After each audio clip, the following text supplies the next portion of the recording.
Okay, looks like we're live. Hey everybody, my name is Brandon, aka the Brando Critic, and welcome to my watch-along live stream commentary track for the 1991 Disney underrated, wickedly underrated Disney classic, The Rocketeer.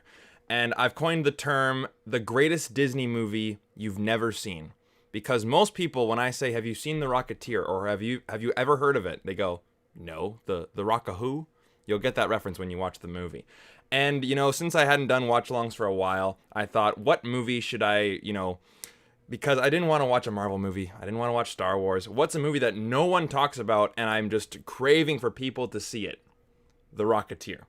And so if you guys are watching on the replay, thank you so much for joining. I will have the time code down in the bottom right hand corner so you guys can keep along with the movie. And for those of you guys who are here live in the chat, thank you so much for joining live as well. I see some of you guys are in here already. John, Robert makes the cut, Max, John, and Celeste. How's it going, everyone? And I gotta just do my quick little excerpt here. And I said this in the review.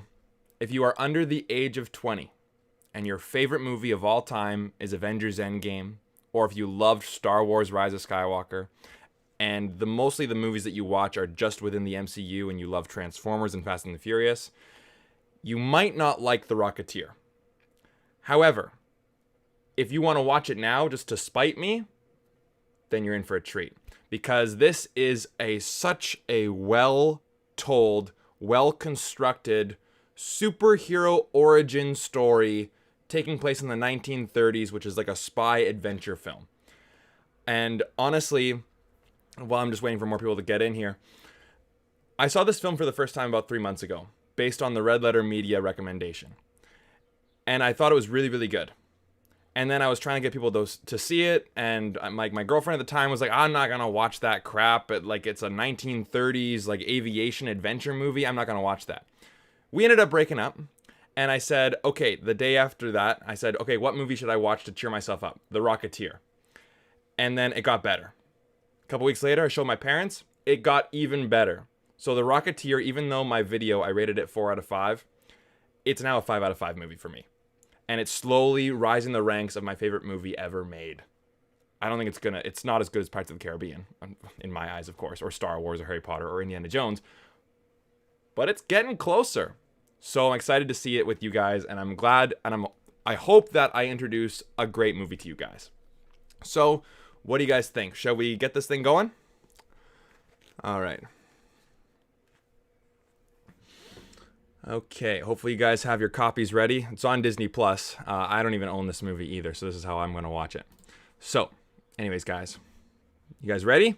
Hopefully you guys have a nice beverage and some popcorn, and you're all comfortable, and you're ready to start it in 5, 4, 3, 2, 1, go.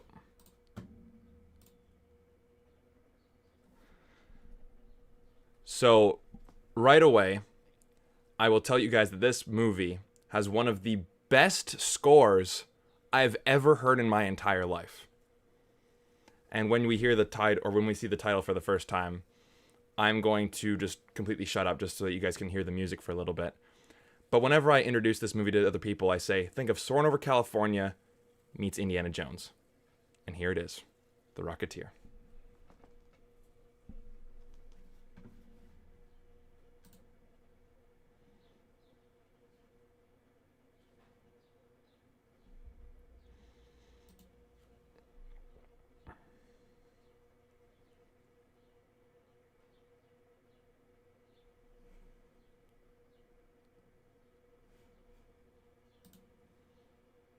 And yes, Alan Arkin is in this movie, for those of you guys who didn't know. And one of Jennifer Connelly's first roles. Bill Campbell didn't really end up doing anything after this movie, which is a shame because I think he's really great, but this movie gives me superhero chills. It shivers go up and down my spine when I hear this score.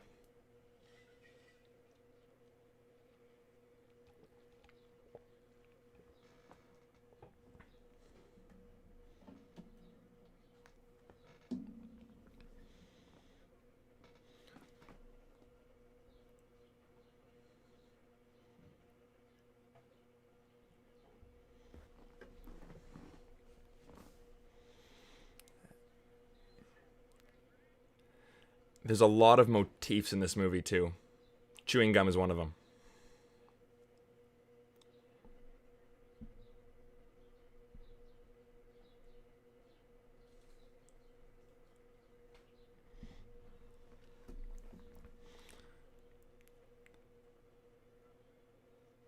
I've compared this movie to like a superhero fairy tale, like a bedtime story. And although it's not a superhero movie, it has the structure of one, and it is told so brilliantly. And then there goes the gum. And there's so many little details that are set up in the beginning that come back later on. It's a very, very intricate script.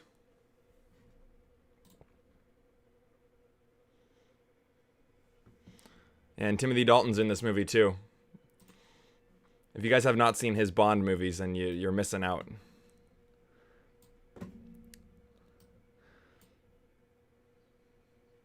Bore, how's it going, man? Appreciate you being here. Hopefully you guys are gonna like this movie. Also, who has never seen The Rocketeer before?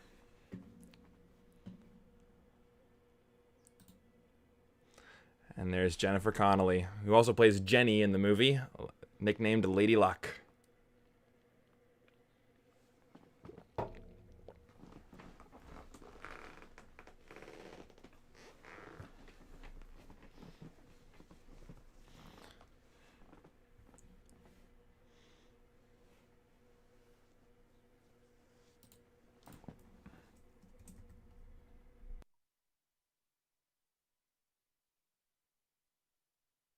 I'm so glad that all of you guys haven't seen this movie before, because you're in for a treat. I'm hyping it up, I know, but...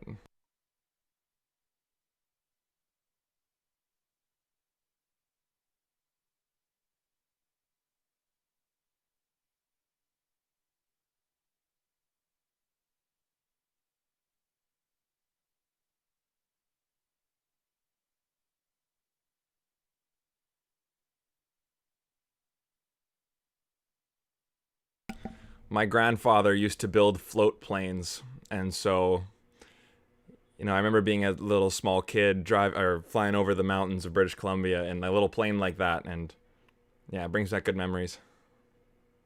Directed by Joe Johnston, who would end up doing the first Captain America movie, and you'll see why after this movie. Oh, sorry, that's me. Los Angeles, 1938.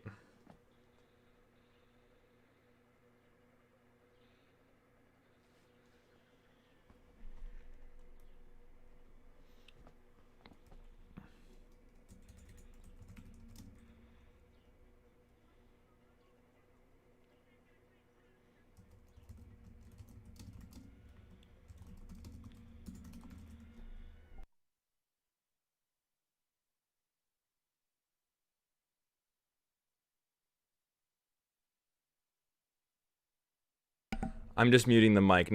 I hope no one's sound is cutting out. So I'm just typing in the chat here.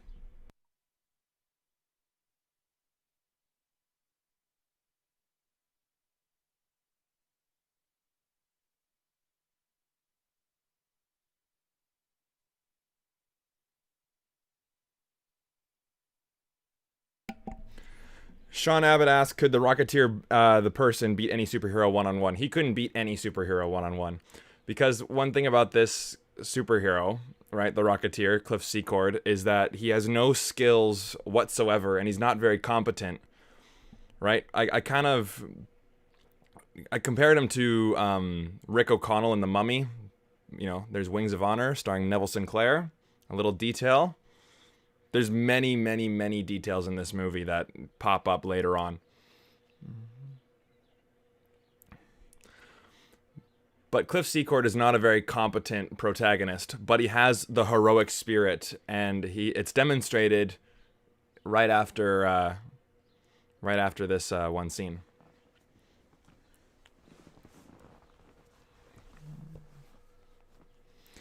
And yes, this is James Horner, by the way.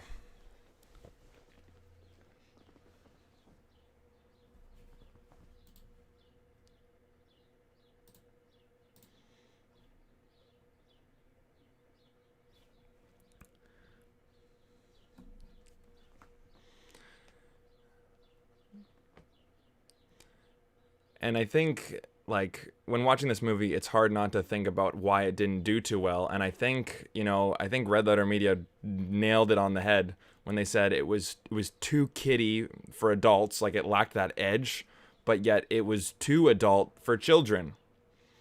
It's like, oh, who does this appeal to?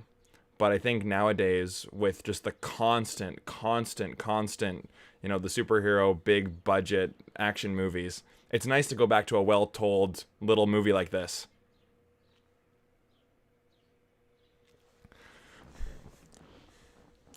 Boom.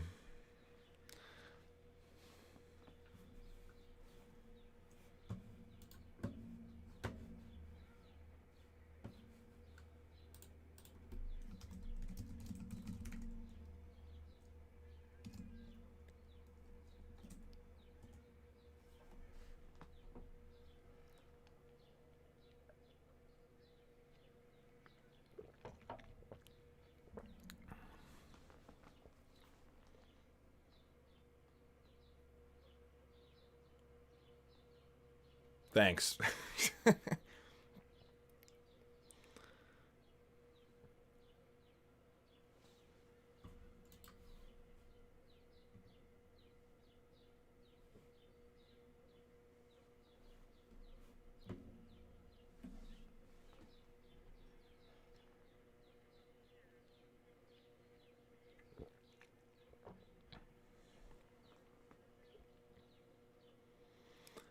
Boom. The heroic spirit we see by punching an FBI agent right in the fucking face.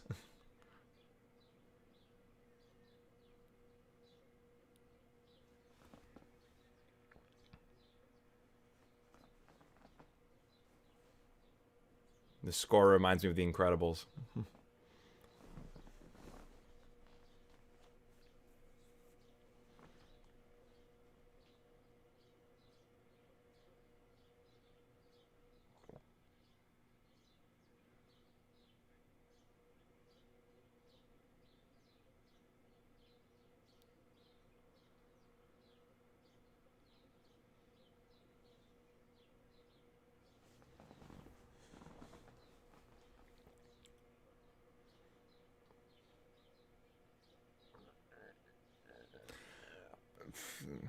I don't know, John. I don't know if you could even hit a Fed in the face back then either. You'd get some serious repercussions.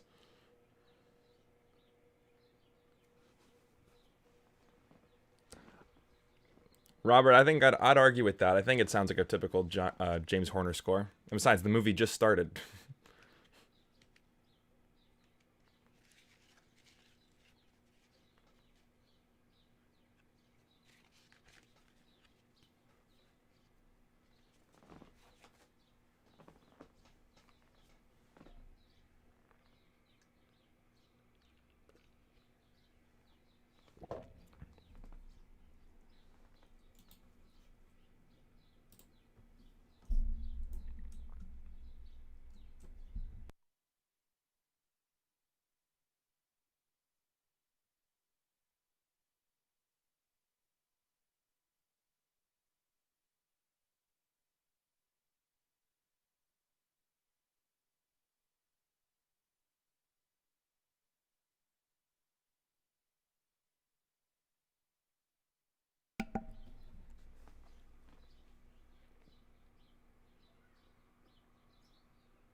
Hughes Industries, New York's World Fair.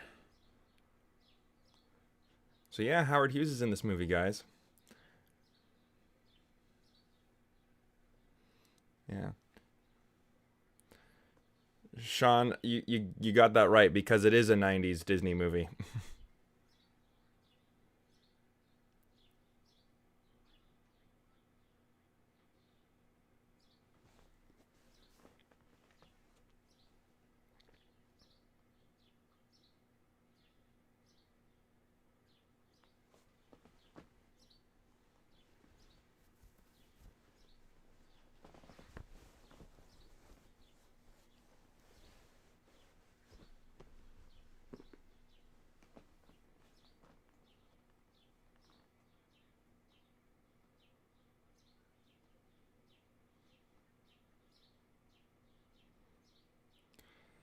Yeah, no more plane. You got to play a cloud for our little plane circus. You know,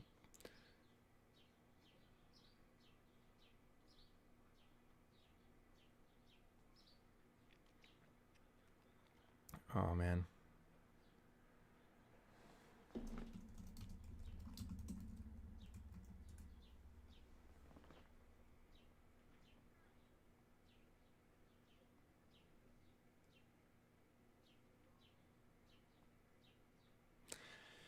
This movie, the structure is flawless. You know, character down on his luck, you know, destroys the plane, and then 10 minutes in, the introduction of, wait for it, the rocket.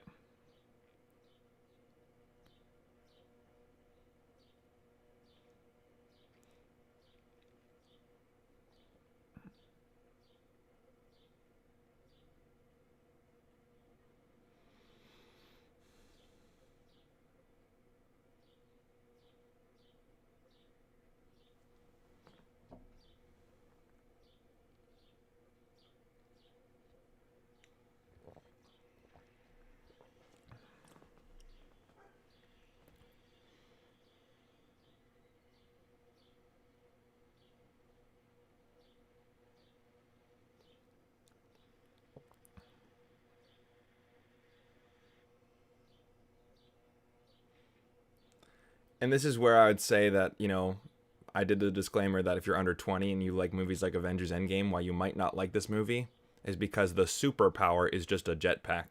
You know, Rise of Skywalker, all the stormtroopers had jetpacks and all these things. So it's it's toned down in the scope and, you know, those things, but from a story's perspective, I'd much prefer a movie like this.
I want the number of the guy who did the interior design for this guy's place.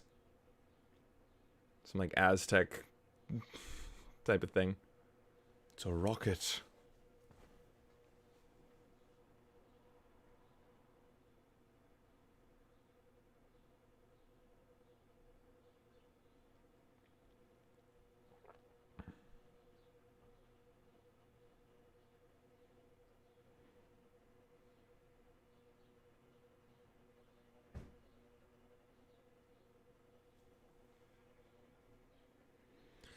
And Sean, to answer your question, I did see Tomorrowland. It was filmed in my hometown. Wasn't a fan.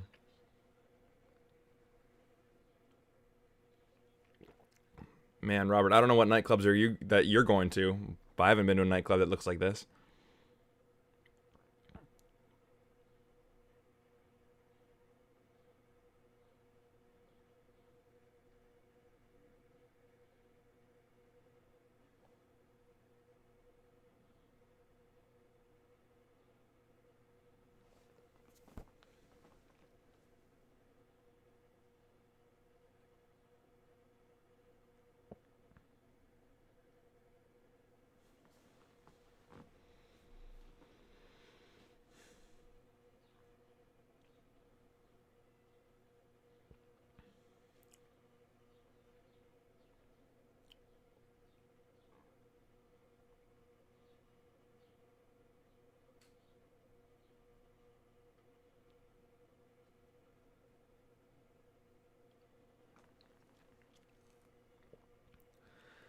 And what I like about this movie is that there's a layer of mystery, of motivation through the entire thing. But at least the basics are clear. So yeah, what does a Hollywood actor need with a rocket anyway? We'll see. Bloody amateurs. Go to the library.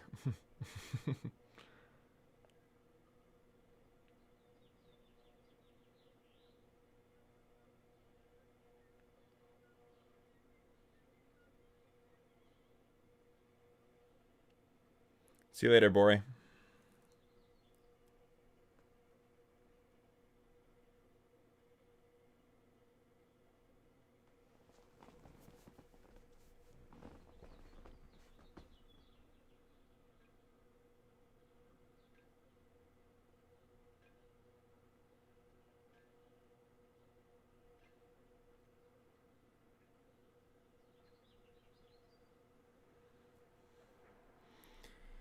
You know, I know a lot of people, at least from what I gather on the internet nowadays, like younger people don't like origin stories because they're just sick and tired of seeing them. And I guess we have seen so many, but I like the testing out the power of the origin story and, like seeing these things like, oh, we got this new thing. Let's test it out. Let's see what it is.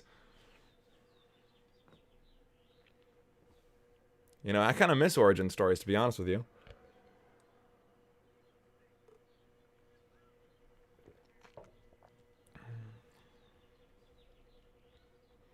And that's the movie. That's it, everybody. Okay, time to go home. Of course not.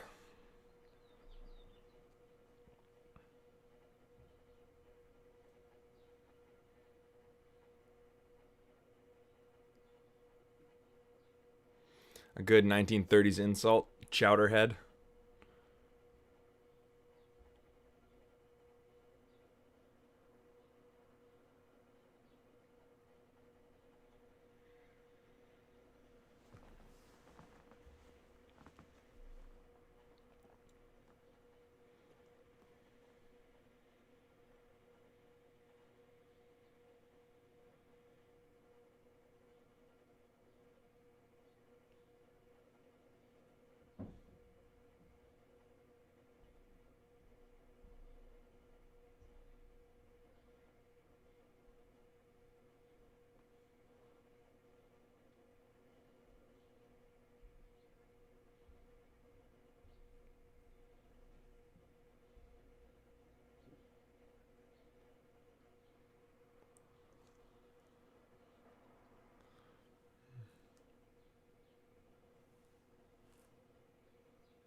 Well, Sean, if you don't like cliches, then you might not like this movie. Because this is like a homage, like in a love letter. And I love that scene too. Looks like we're going to need a helmet. This is like a love letter to cliches. But it takes place back in the day when cliches weren't cliches. Enter Jennifer Connelly, who looks different. Her face like kind of thinned out when she got older. But, yeah, she is gorgeous. Although I did have apologies if you're in the chat, but I had some guy, keep going paragraph after paragraph after paragraph in the comment section of my review going, I love her. I love her. Well, I'm no gentleman. I love that line. How he would like tickle her into submission and kissing her and stuff. I'm like, dude, what the hell do you want me to say? Like, I don't need to know your weird kinks with a character from the Rocketeer. Keep those things to yourself. And Sean, I actually liked Shazam more than X-Men. Sorry.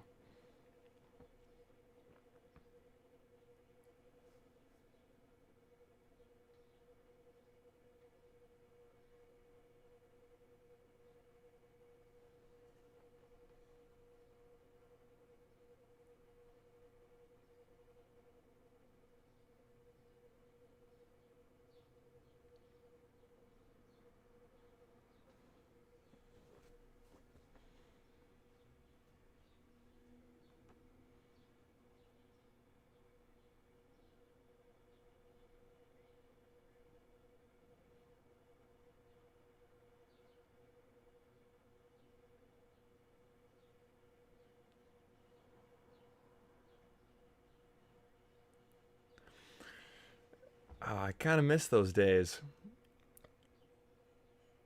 Although I was never around for them. But like Wings of Honor by Neville Sinclair.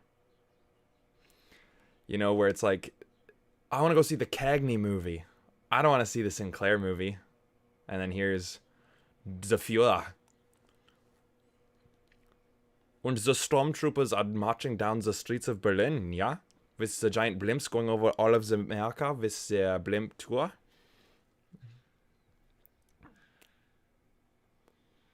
You know, where it's like, oh, do you want to see the Cruise movie or the Rock movie? I think those are the only two actors left that have, like, actors are their own genres.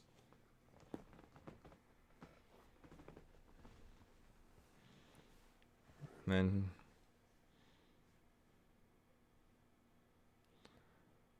Chicago, St. Louis, all the way over to the country to Los Angeles. I miss those 1940s newsreels.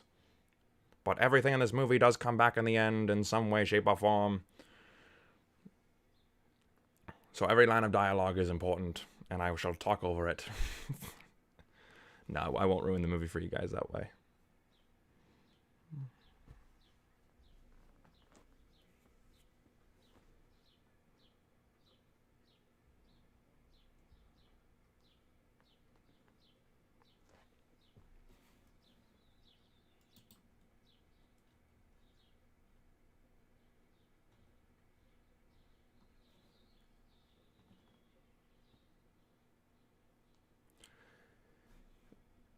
My only complaint about this movie is, like, I don't get what's up with this guy's face. I don't know if that was in the source material or they just decided to do some weird makeup, but yeah.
Bulldog Cafe. Millie's.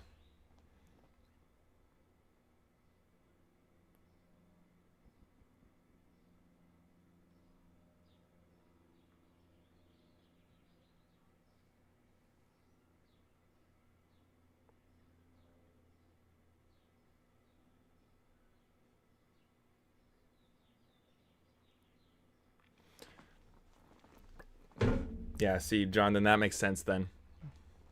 Because this is just a love letter to the 1940s adventures.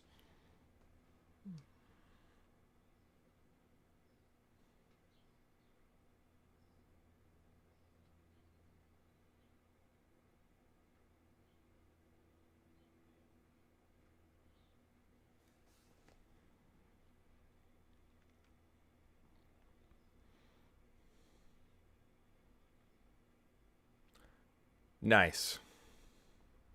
Good job, Malcolm.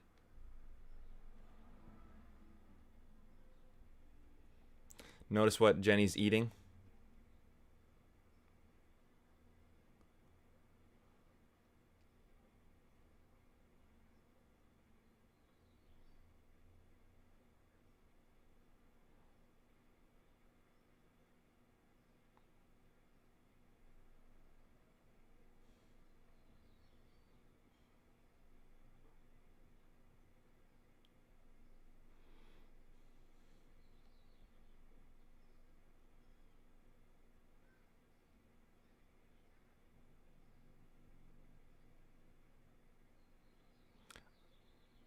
Uh-oh.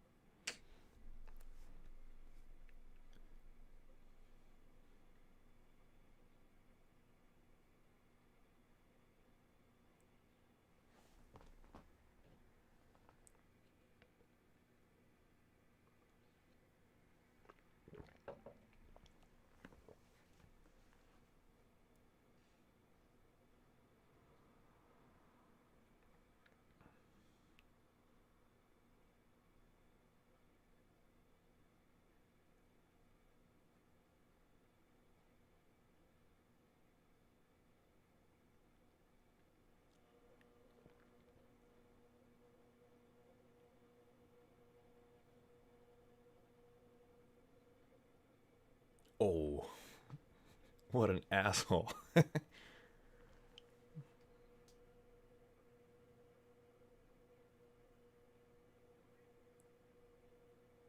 Oh, shit.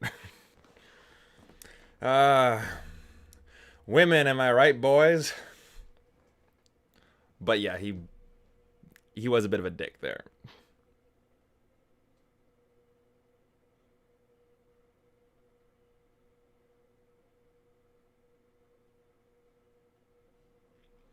Yeah, it's a shame that Bill Campbell didn't really take off after this. It's a shame because you get in a starring movie, and if it's a giant box office success, then you're going to get more roles, and if not, you're not going to get any more roles. Look what happened with Taylor Kitsch. That one summer you get John Carter and Battleship, and his career in A+ Hollywood blockbusters is basically over. Then if you have a good track record like Chris Pratt, Lego Movie, Guardians of the Galaxy, Jurassic World, you're going to be around for a while. So it's a shame what happened to him.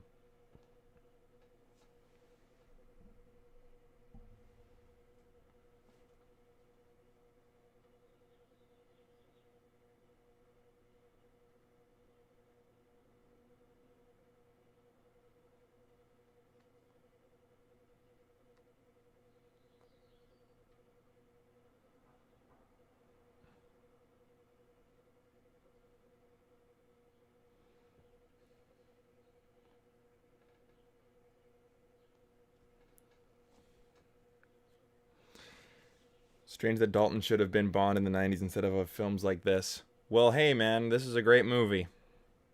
It's a shame that no one else really got to see it back then. And it wasn't really his fault that there wasn't any other Bond movies in the early 90s.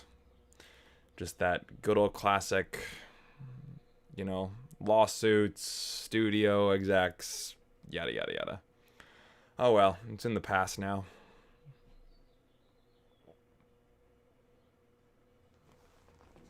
Enter the Rocketeer helmet, which looks pretty ridiculous. But it looks pretty good with the suit and the costumes all together.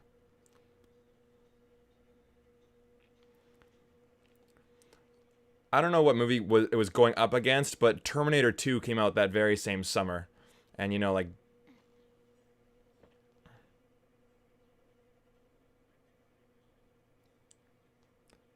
like Batman came out in 89, and you have Total Recall, Back to the Future 2, Ghostbusters 2, like a lot of big movies came out then. And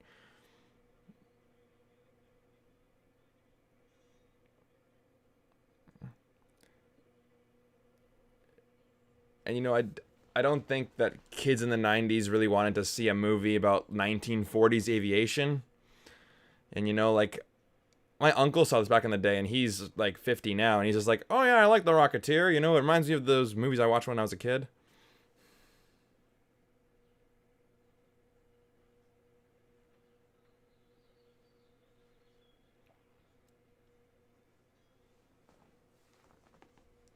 I love this line.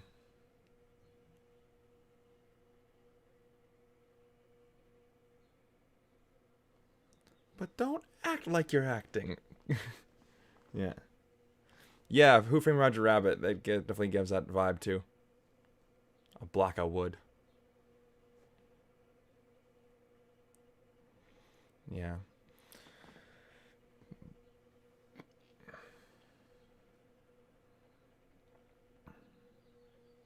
Yeah, yeah, Sean, you're right. Ryan Gosling had been making movies quite before those as well. Like The Notebook. He got lucky with that one, with that being so popular. And then yeah, Joaquin Phoenix, Gladiator too, you know.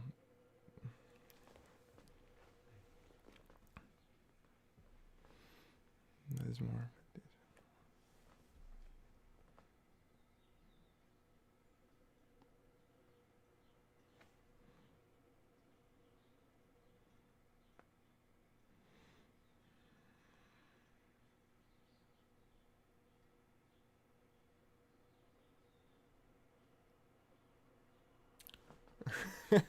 Love that smile.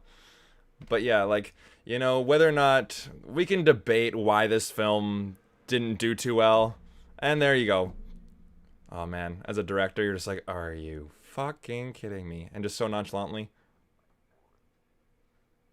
oh, Jenny Blake. Oh, great. Yeah, yeah. My head's about to fucking burst. Yeah. But, like we can argue about why this film didn't do well at the box office and everything, but you know what? I'm glad I hope that, films like this do get a second, you know, renaissance on Disney Plus now, because it's so easily accessible and it's so good. It's a shame, but you just got to be happy that a movie like this exists nowadays. It exists at all.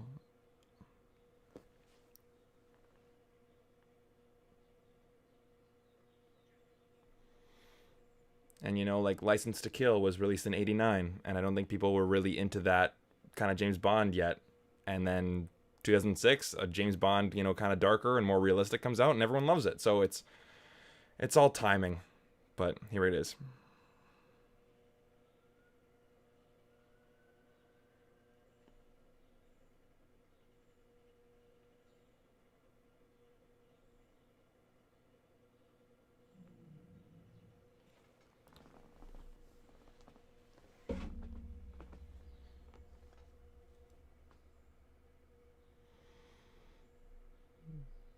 Maybe not a good decision to have this conversation right here.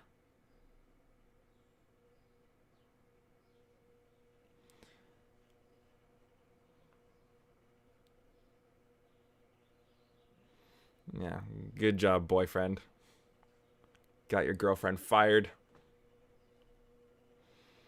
But Sean, to answer your question, I was only 3 when that movie came out. But the fact that there's, I think, 2 sequels. I think there's Honey, I Shrunk the Parents and Honey, I Shrunk Ourselves. Honey, We Shrunk Ourselves. Whatever the sequels are, there was a sequel. So I'm going to assume it did well. Someone watched it.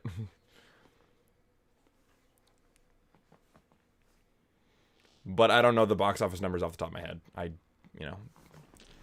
have to look that up. Would someone want to look that up and put it in the chat?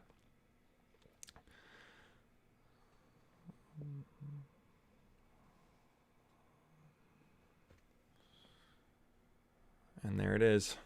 Now the villain's plan is in motion. How is he going to get the rocket? By acting.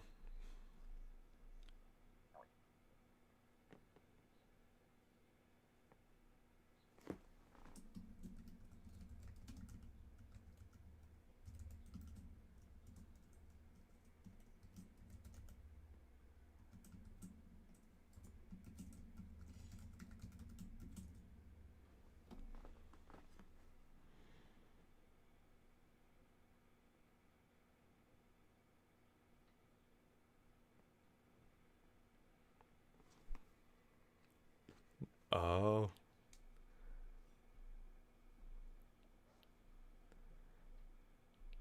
And what did Cliff say? How about the South Seas Club when you're dreaming? And then, oh, okay, she wants bigger things in life. This box office star can take her to the hottest club in town. And there it is. End of Act 1, I guess. I guess this is the end of Act 1 right here. But man, seeing flying races would be awesome. Robert, you're from Northern California, right? Fontana? Or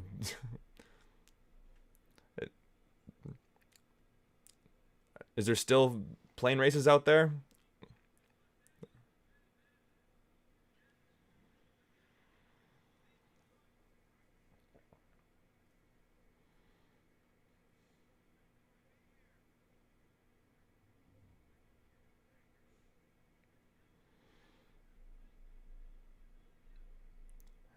And the old vet, the drunk.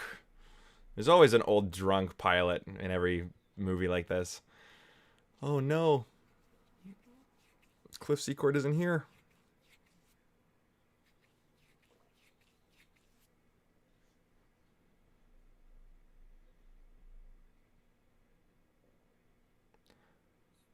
Uh-oh. You know, you see Cliff Secord put the picture in the plane where they hit it, and now the bad guys have it. You know, every little detail comes back. It's so tight.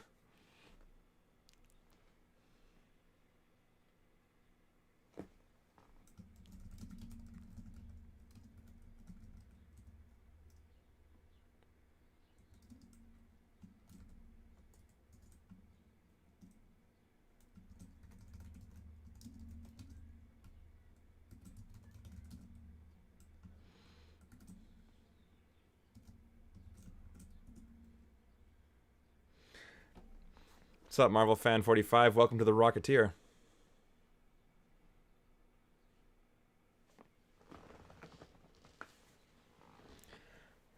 And it's the call for action now. Uh-oh. You know, every superhero movie's got to have one.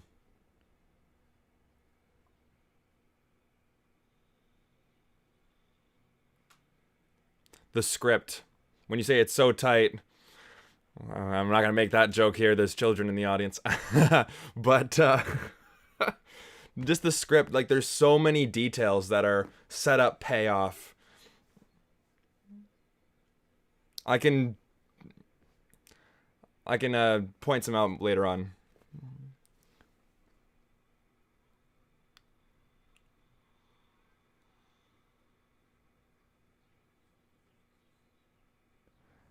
Yvonne, I'm not too sure what you mean.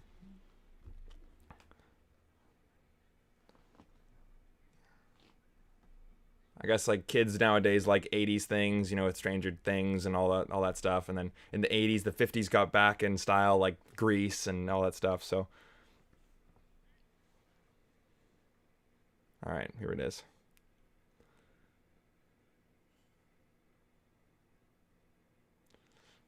Little luck. Hell yeah, Peavy.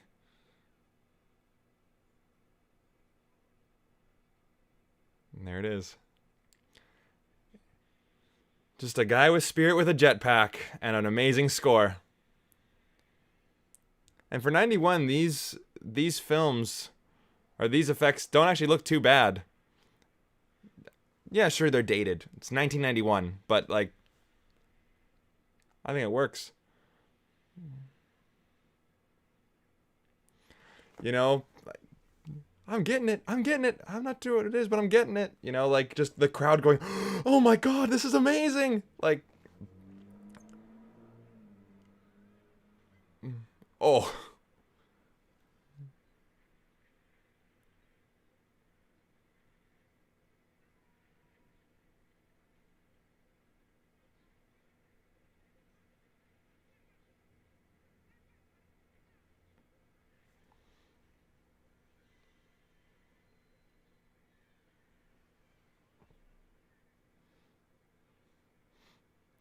all part of the show. Splat. Yeah.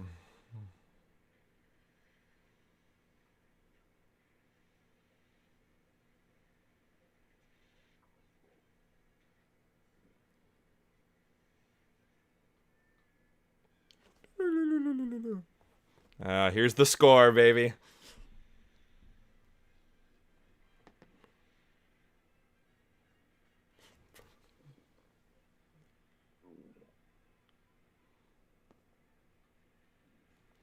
Oh.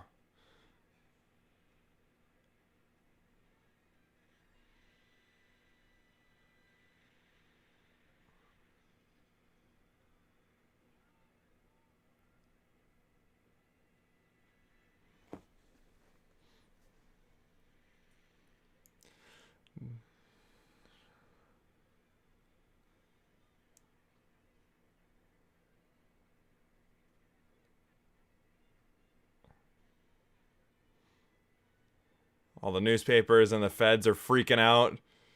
You know, like, no giant armies of CGI monsters. Just a guy with a jetpack with an amazing score and yeah, a flying man, a rocket man. Just, oh man, I'm getting emotional. God damn it, this movie's just, it's a simpler time. Do you guys remember when you were kids and you saw your first superhero movie and you're like, wow, like you were just mind blown? This movie reminds me of that feeling. And you know, like, he's not a very competent dude, you know? Like, obviously this is his first time using the suit, but he has no superpowers. He's not very smart, but he's got the heroic spirit. And that's what's super endearing. And then the fun 90s Disney stuff here. Yeah, sure, not the best special effects, yada yada yada. It was made in 91. But if the movie's fun, who cares? Disney magic. Yeah.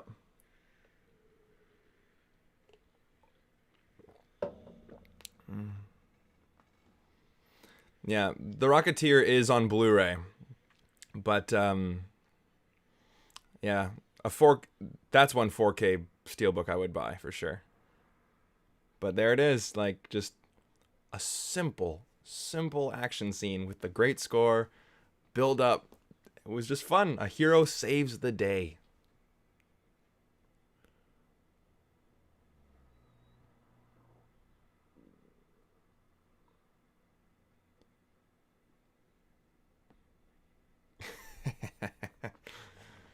Yes, you do, Clifford.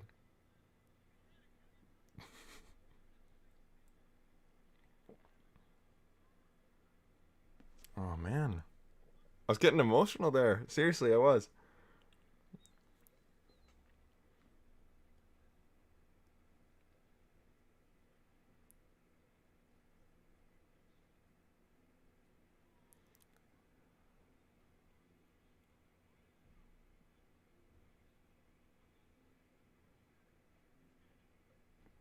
I think there's one called Honey, I Shrunk Ourselves too. And like this scene right here, it's just, I won't spoil it.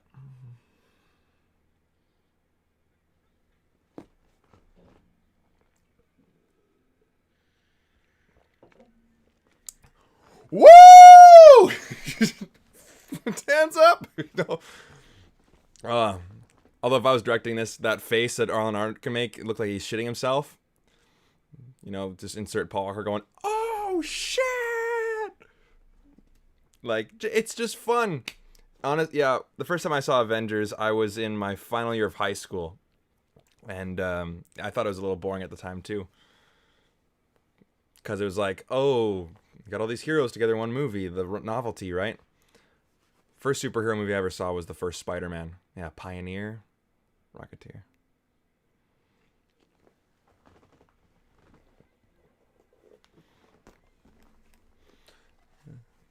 Yeah, like this line right here. I hope he's handsome. Wish he'd rescue me. Okay, guys, when you were a kid and you thought you were a superhero, you wish girls would say that about you too. Don't even lie about it. Yeah, Dalton's pissed off now.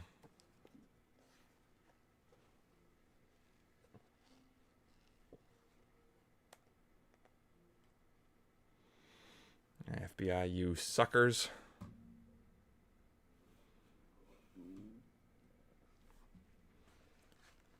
So what do you guys think so far?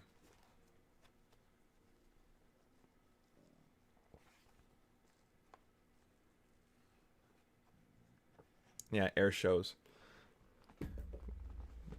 There's a town about an hour out of Vancouver eastbound. It's like wine country. It's called Abbotsford, and there are air shows out there, but you know, there's like it's like once a year kind of a thing. It is a big event and it's fun, but I need to go there again. And there it is.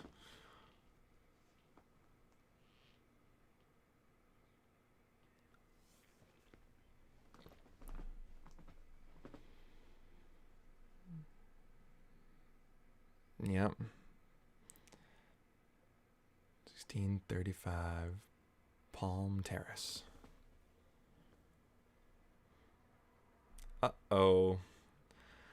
Yeah, now the rocket is Made the news, made the headlines. Now people want it.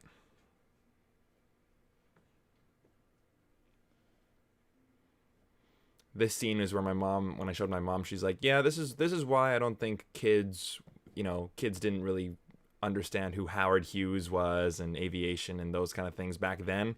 And this scene here was like too intense for younger children. That's what my mother said. I'm like, you know what? I can see her point.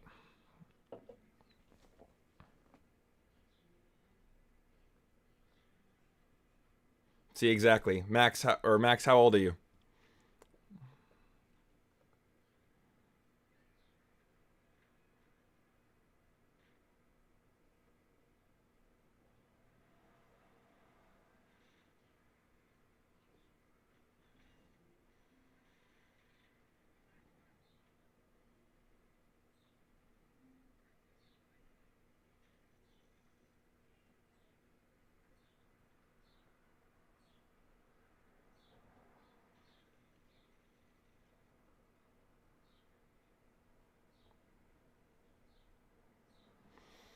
Yeah, prove my point.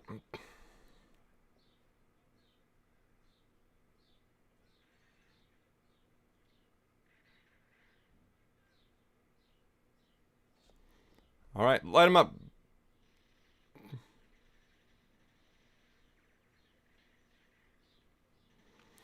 And yeah, I can hear the people. Oh, how is he not hit by all those bullets? This movie's fucking terrible.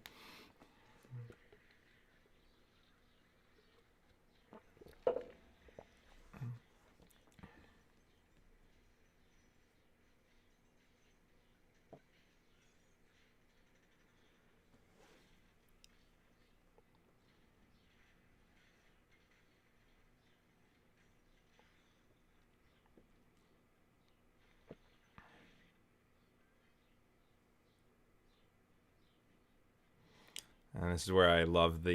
You can definitely see the Captain America influence of the 1940s production design.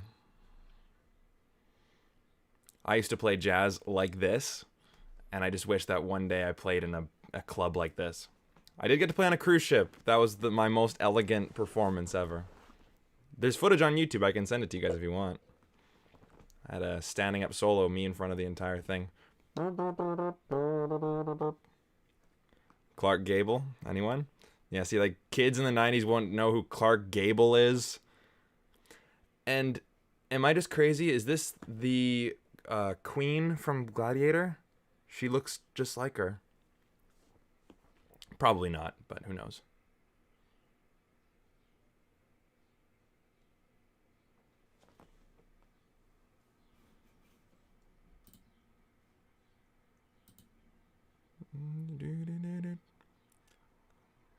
Yeah, see, like, this guy is classic 1940s movie producer.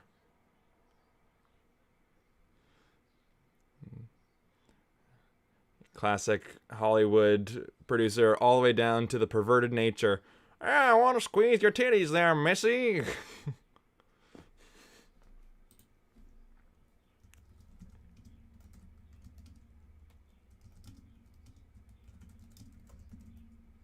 Scram there, Neville.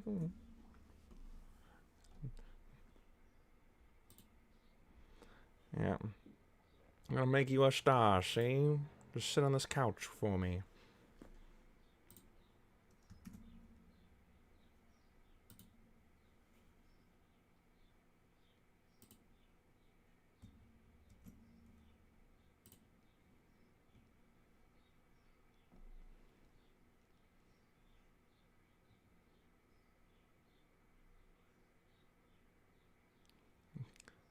What benefits of a cruise ship are you talking about?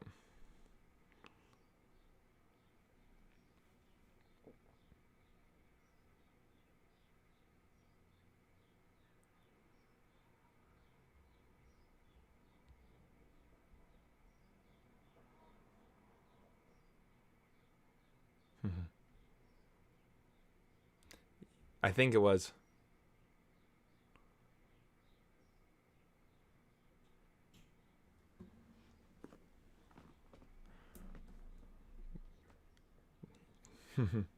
Yeah.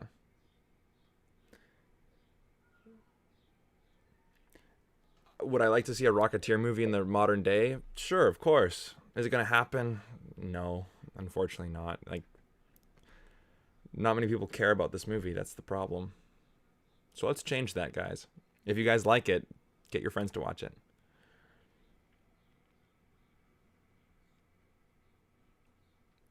Yes, Sean. The answer is yes.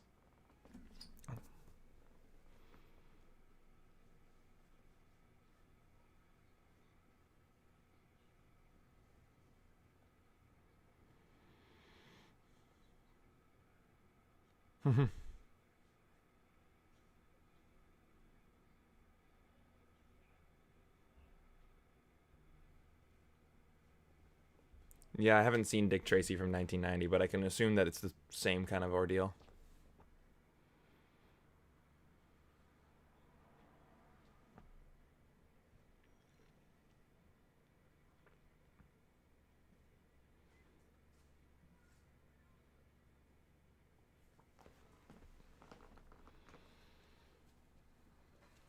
All right, let's do the right thing. Let's call the FBI. Let's get the rocket back to them because they're looking for it. At least Howard Hughes is looking for it. But we may have to wait a little bit because trouble's a brewing. And yes, you know, it's too lighthearted for adults. It's too adult and clever for children. But I think that's what makes it charming.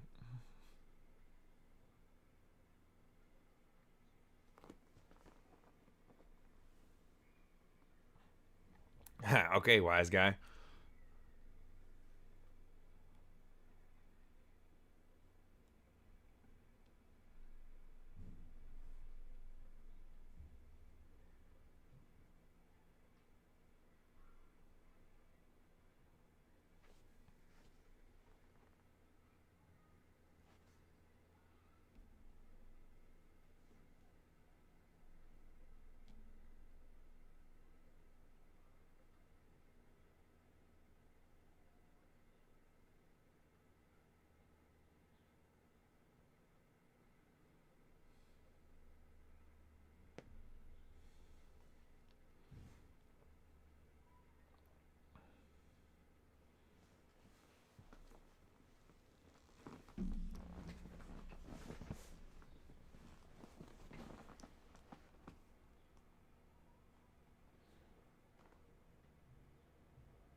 Assholes. God damn.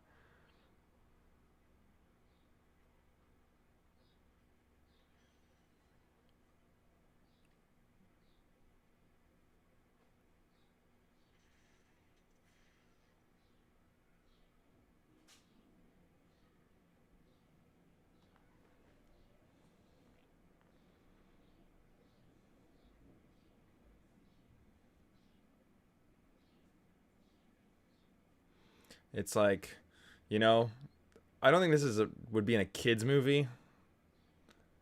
You know what I mean? You weasel. Like, ah. I,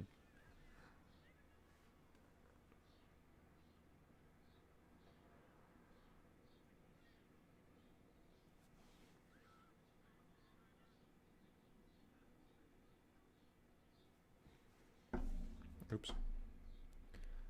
Uh oh.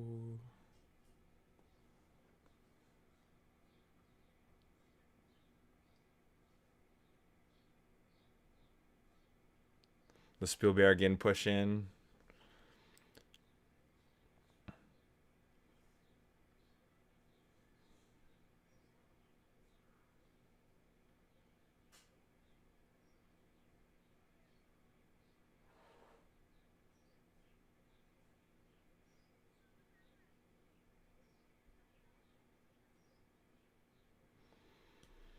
Oh, great. Oh, wonderful. What do you know, boys? Let's go downtown, eh?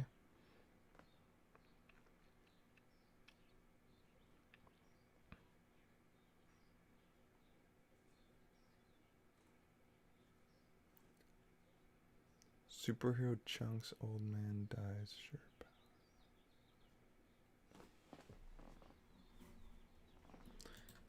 See, like, all that information that they just found out, all of those things were set up earlier. Where Jenny lives with all of her friends, the picture going into the hands of the mob, how the mob even got to the airfield and found it in the first place. All that stuff is previously set up.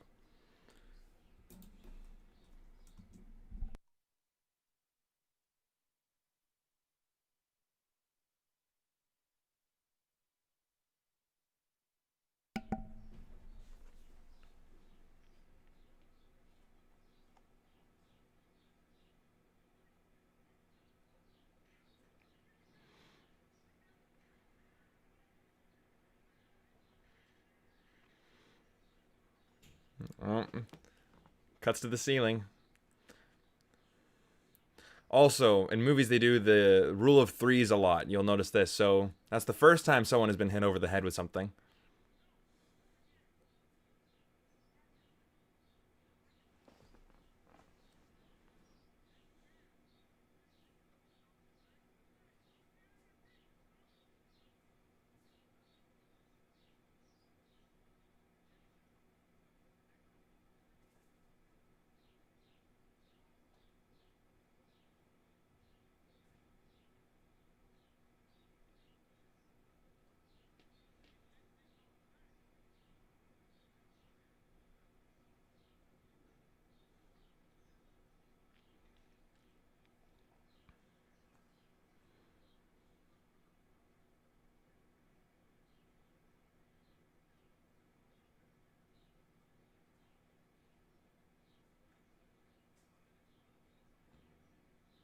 Ah, the gum. Yep. That's the thing. With no gum on the plane in the beginning, you crash. With gum on the rocket, it saves your ass. Uh-oh.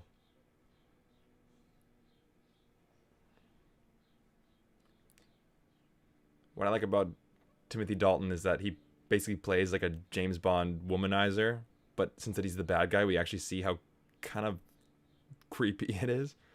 How your face catches the light.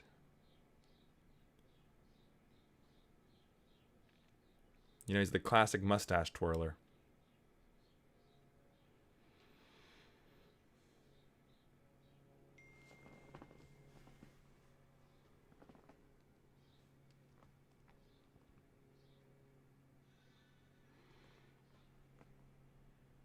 The classic Chinese theater.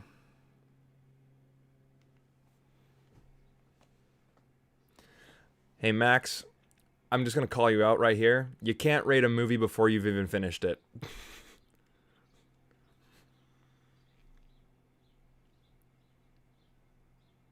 that goes for all of you guys too. Don't give a definitive rating to a movie before you've finished it. Just like rating a video game before you finished it, or rating a song before it's over.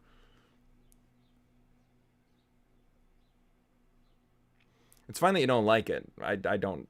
That's not the problem. It's just, watch it in its entirety. How would you feel if your teacher marked your essay with just reading the first couple paragraphs?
I understand that, Sean, but you understand my point, right?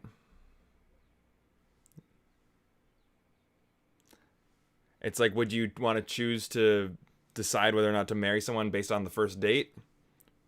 Or maybe would you want to allow a relationship to grow more?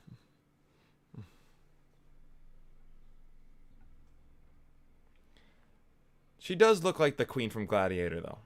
Just a bit, right? I know I'm crazy, but I'm not that crazy.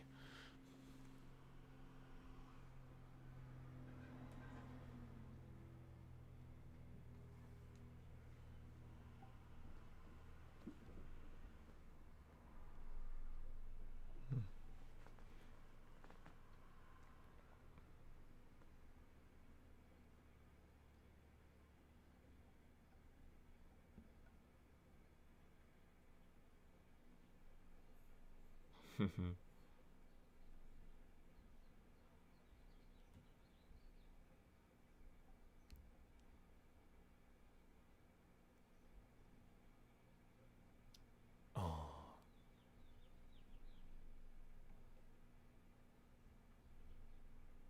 he's like, oh yeah, yeah, mm-hmm, mm-hmm.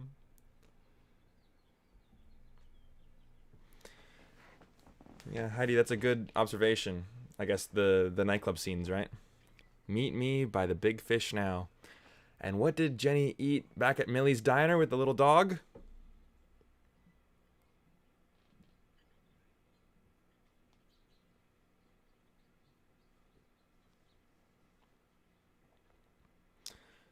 Tomato soup.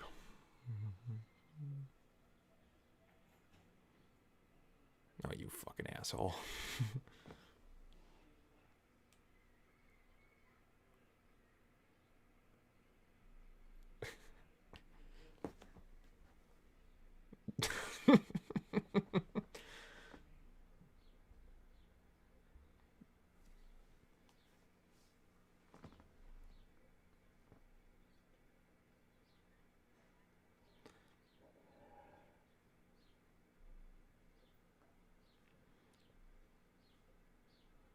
It's a close call. She almost spilled the beans.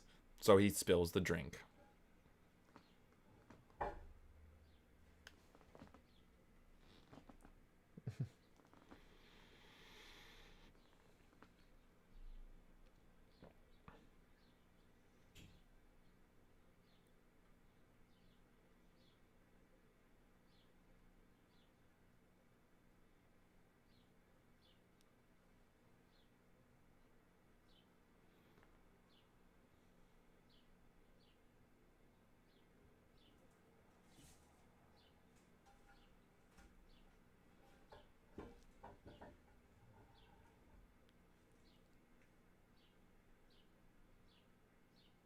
The Rockahoo?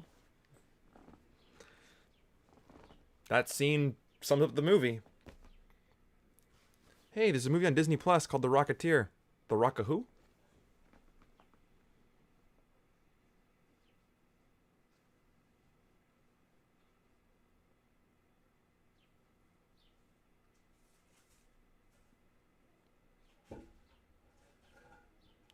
Oh. Smooth. Cheesy, but it's the 1940s. 30s.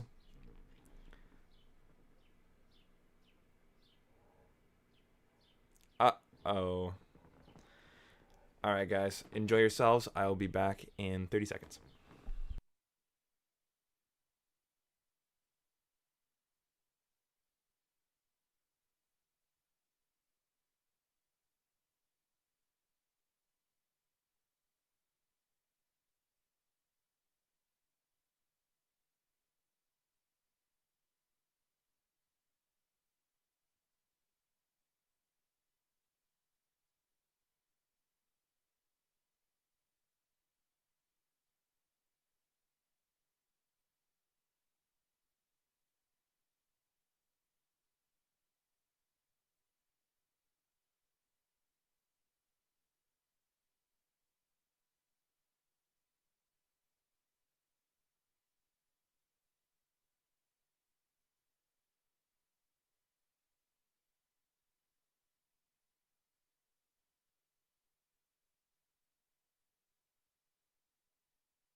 And then our second quote-unquote action scene. But it's just fun. Oh my god!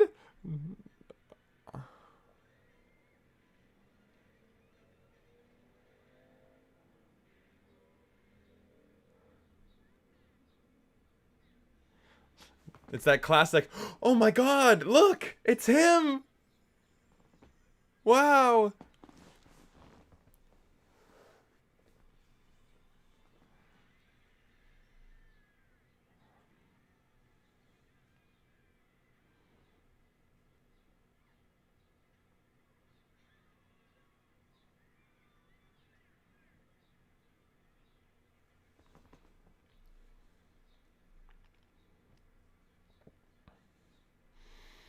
Mm.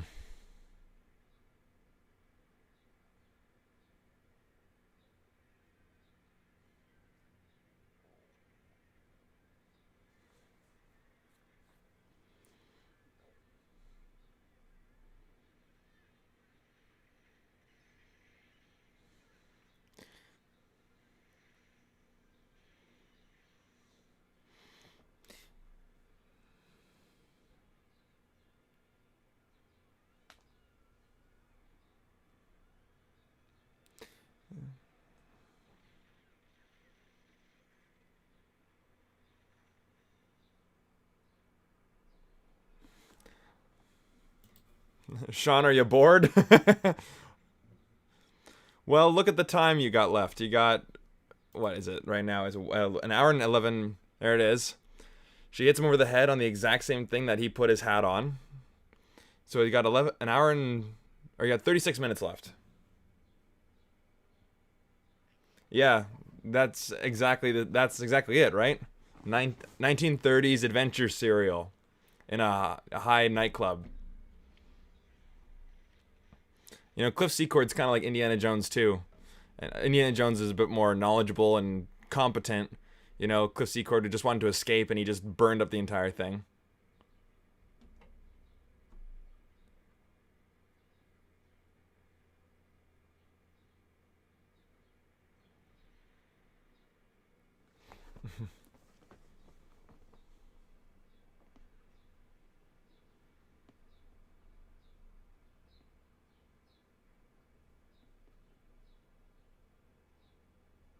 So this was the scene where the guy on my video just kept commenting and commenting and commenting. It's like, if I had kidnapped Jenny and she was in my bed, I would kiss her, and if she stopped, then I would tickle her some more, and she'd love me. And I'm like, you know what, you dude, you do you, I guess. And he's like, well, what's that supposed to mean? I'm like, dude, what the fuck do you want me to say? Like, you're telling me that if I had kidnapped a girl and got her in my bed, I'd tickle her into no, dude.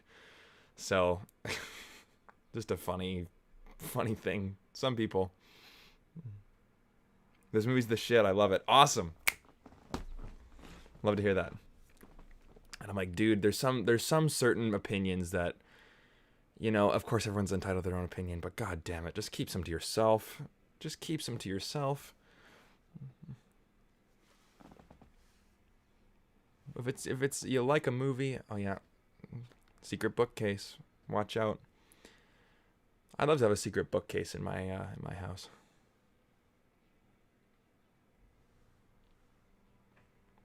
She kind of just blends into the bed with that silk.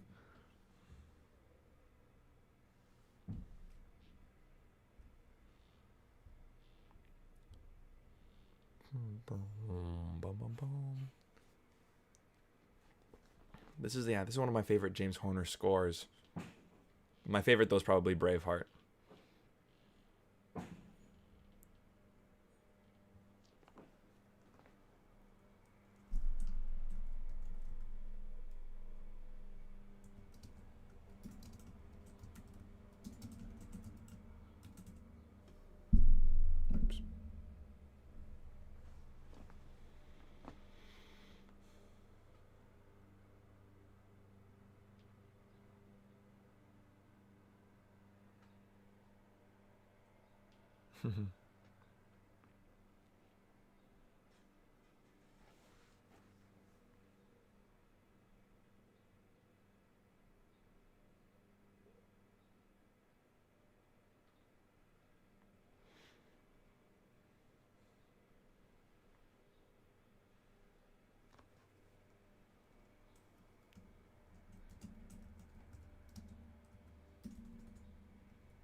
Yeah.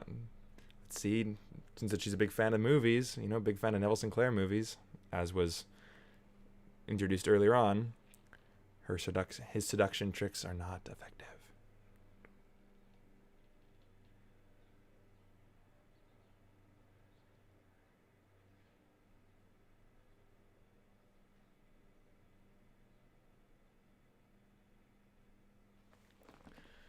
See, like, a womanizer, James Bond as the bad guy. You know what I mean? It's like, oh, maybe this is not as charming.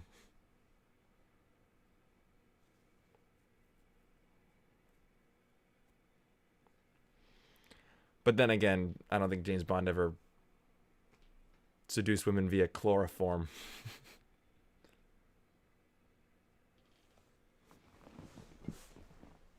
But I'm glad you could make it, Brian. This is just weird.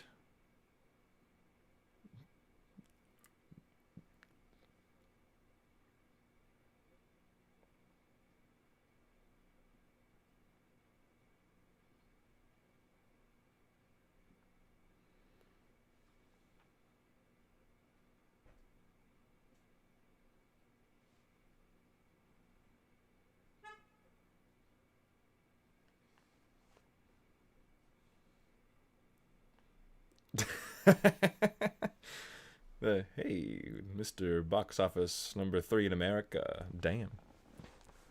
Jenny Blake. Damn.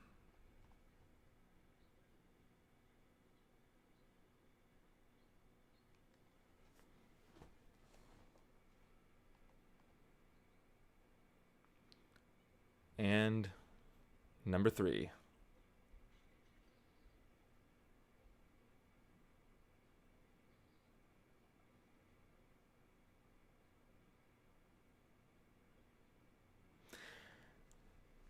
And unfortunately, that's really the rest of Jenny's arc, I guess.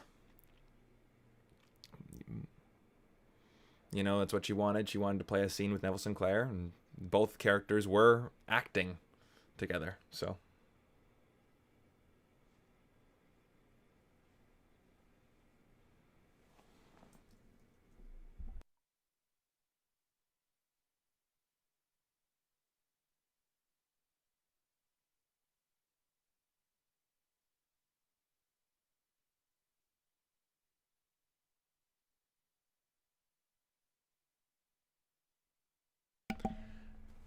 And for those of you guys who haven't seen it before, why do you think a movie star wanted a rocket anyway? Well, you're about to find out.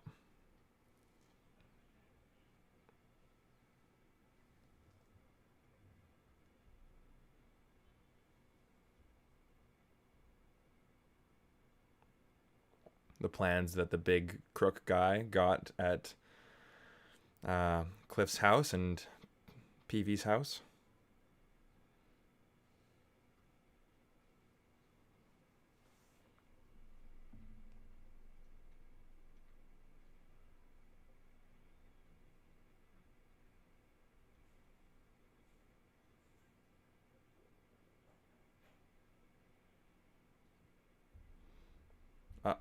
Oh.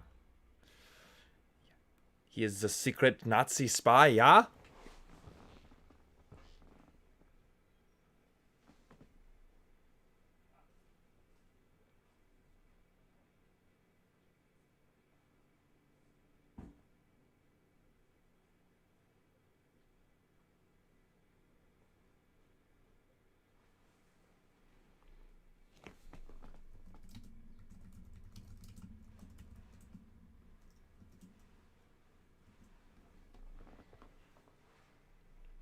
So yeah, this movie went from movie star wants rocket and pilot with broken plane wants to make some money to now Nazi spy. It gets a little deeper before the final act starts, before the final showdown.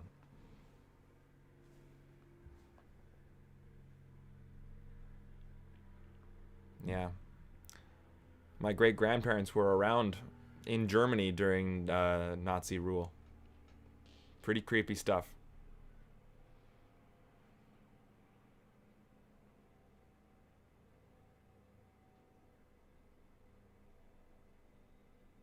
He should have said the living daylights.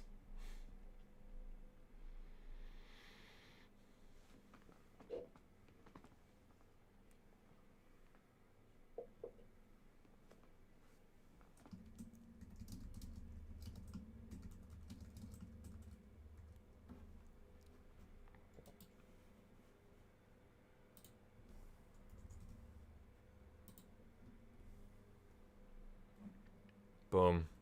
They've got the girlfriend.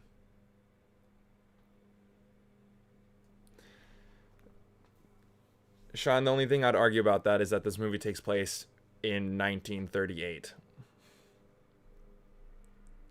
And it's based off of pre-existing source material.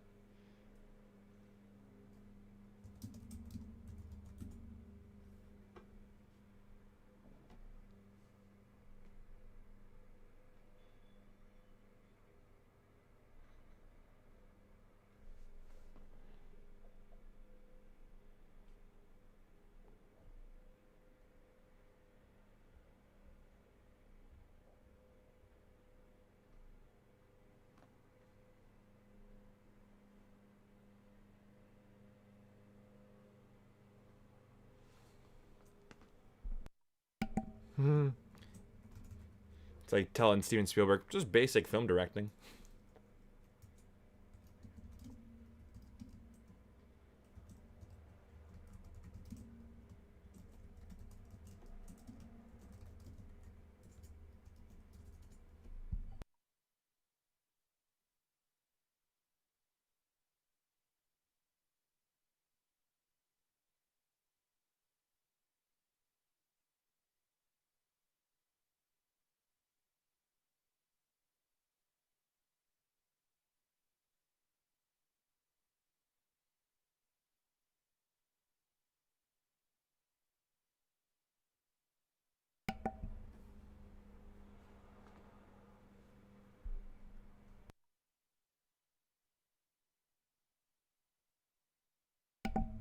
This is one of my favorite scenes in the movie.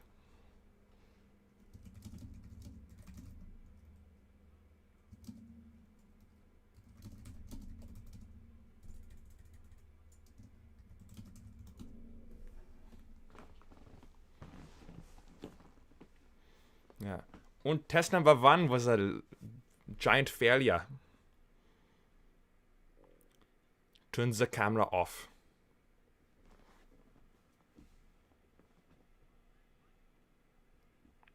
I had to study these Nazi propaganda films in Ein nur Anfang. I think it's like the new Air Force. My German's not very good, but everyone in my family speaks it fluently.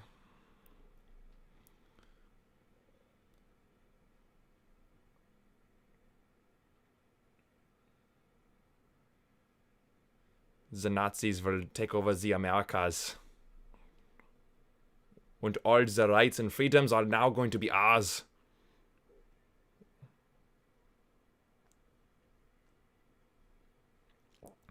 Ethiopia, morgen die Welt. Which translates to first Europe and then the world. Or something like that.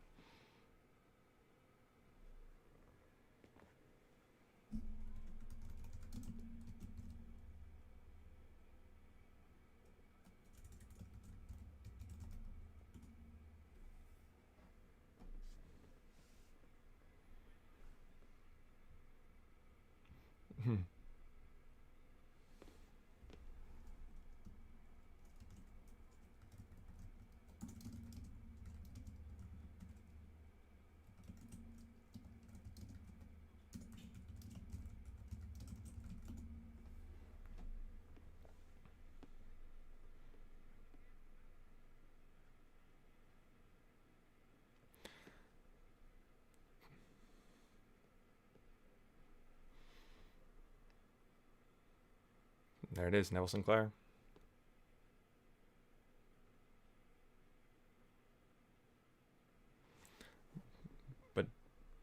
Sean the... Yeah, it all makes sense. Best German meal? Yeah, you gotta get the Wurst. Big sausage. Yeah, punches the same guy in the face. And then... Hey kids, you guys get what this is a reference to? The spruce goose. You know, kids in the 90s wouldn't give two shits about that.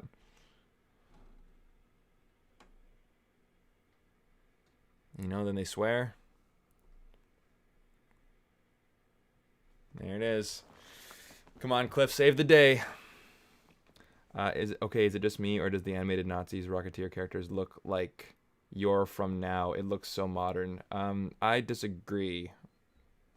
In 50 Shades of Grey, I was in the graduation scene. I'm sitting 2 rows behind... I'm sitting right behind Anastasia Steele, or Dakota Johnson.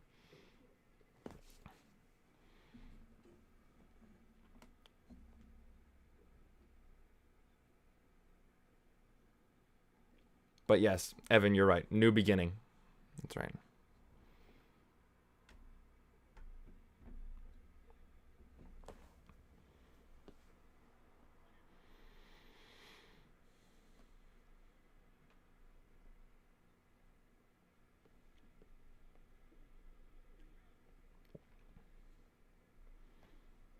And by the way, guys, I'm going to stay for a little bit after the movie just to chat with you guys about the film, about anything, really. We can just chat. So if you guys want to stay after the live stream for a little bit, then I'll still be here.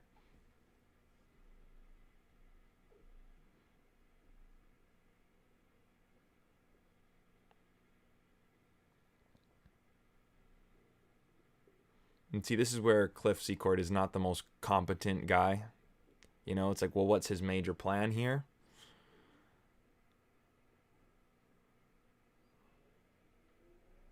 But it doesn't matter to him. He's going to go get his girl because he's in love.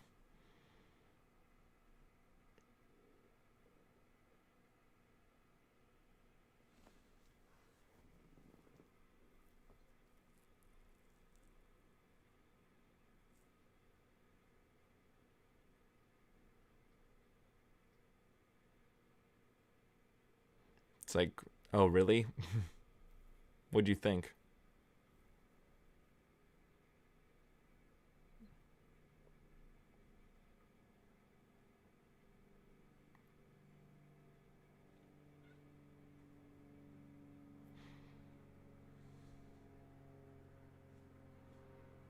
He's like, well, shit, what do I do now? Max, it's supposed to look like that. It's supposed to look like a dumb crook.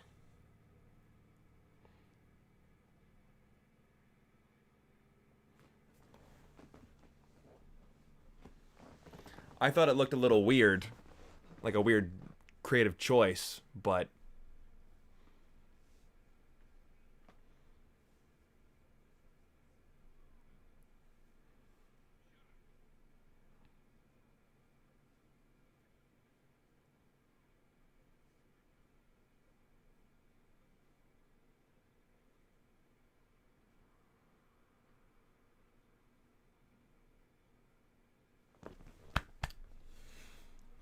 I don't work for no 2-bit Nazi.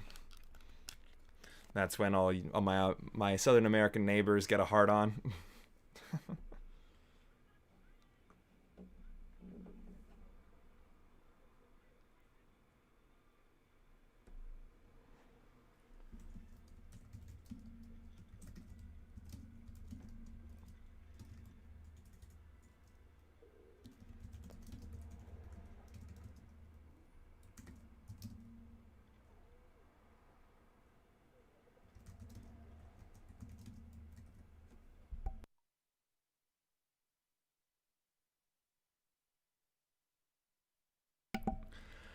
And why is this important? The Nazi blimp? Because we saw the newsreel in the beginning. Set up, pay off. Man, screenwriting teachers are getting a hard on right now. It's simple. It's not amazing screenwriting. It's just, well, if you're going to have something come at the end, introduce it at the beginning.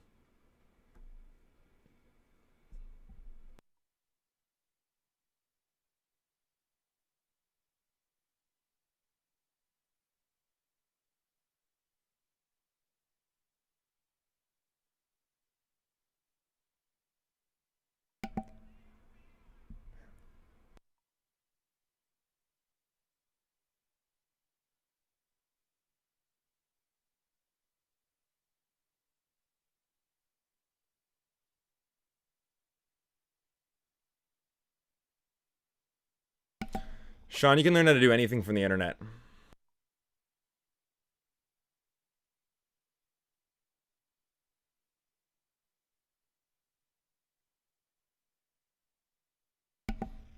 Yeah, that's the Hindenburg disaster for you. Full of hydrogen. That's the reason why we don't have them anymore. And yeah, I haven't been to the Griffith Observatory. I've been to the Hollywood sign and I've seen it from there, but I didn't get to go over there.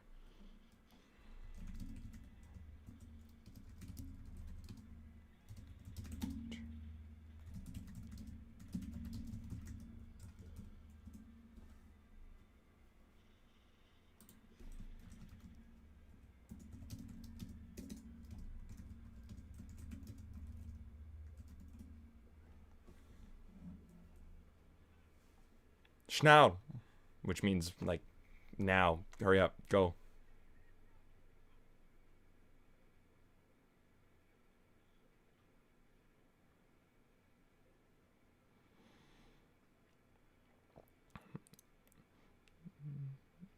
And here comes one of the best superhero shots, I'd say, ever. This is a cute moment too. The FBI and Eddie Valentine, the mob boss, working on the same side. Oh, isn't that cute? They're getting away. There's only one hope left. The Rocketeer.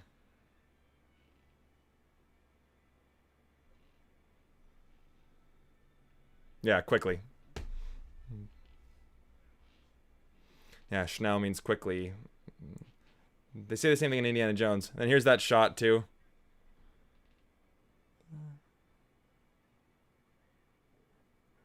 It's the Rocketeer! Look at him go! And there it is. Go get him, kid. And then you gotta add that American flag in there. This is, you know what? That's fine. I'm okay with that. And yeah, Cliff Secord, being the pilot, knows that if you fuck with the rudder, right? Because that's what's on his helmet, then you can do some real damage to the plane.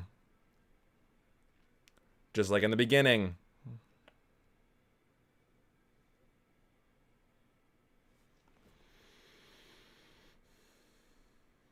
I've never seen a blimp before in my life, but they look awesome to me.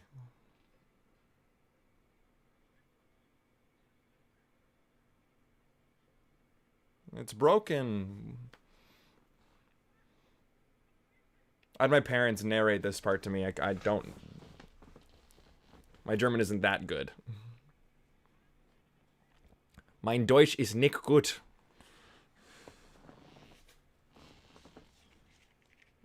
Although if we're watching a World War II, yeah. Yeah, see, this is the part where it's like, okay, yeah, Cliff Secord doesn't have any powers. He's not very competent. Like, he didn't even get to use his gun. And then here's the crook tying himself up. Set up.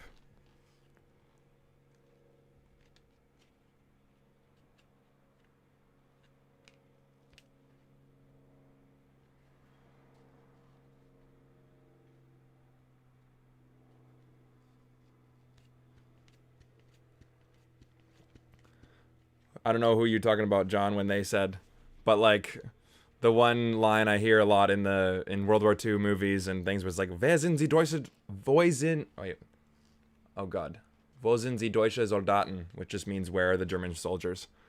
Boom. Love it.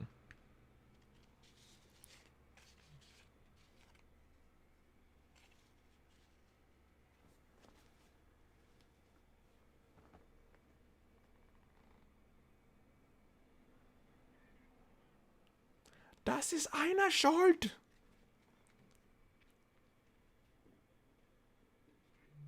Yeah, drop some weight, sure.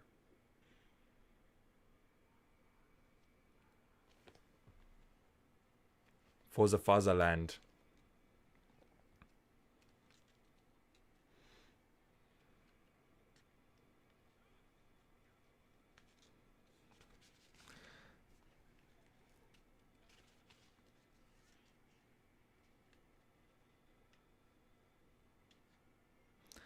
Here we are.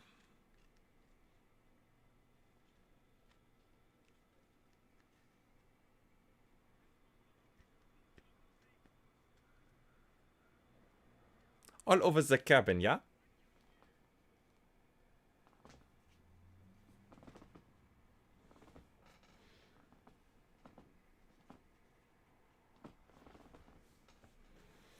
And this is our moment. We finally get to see Cliff Secord do something smart.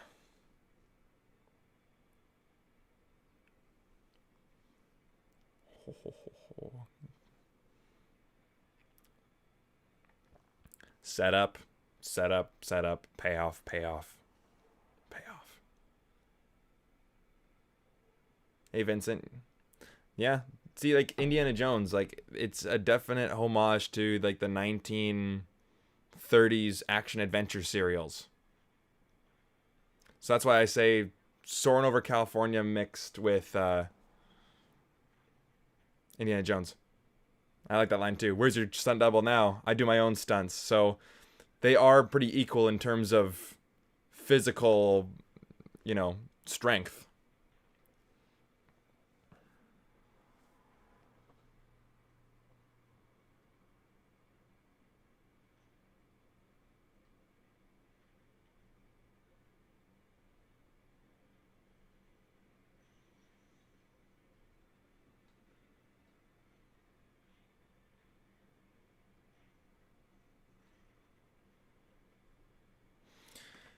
And see, it's just simple. It's a simple fist fight, but there's so much more going on, right?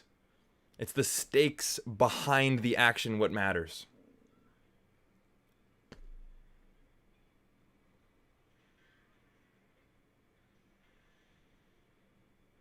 It's because if he escapes with the rocket, the Nazis get it, they build their own, and they invade America. That's what happens.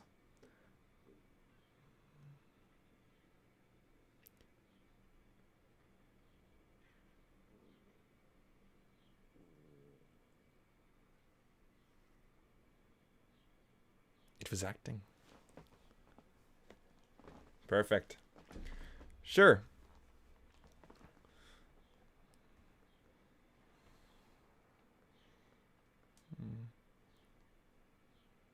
Neville Sinclair definitely has advantages over Cliff. You know, throughout the most of the movie, his girlfriend wanted him more. And yes, this effect is not that well done. 1991.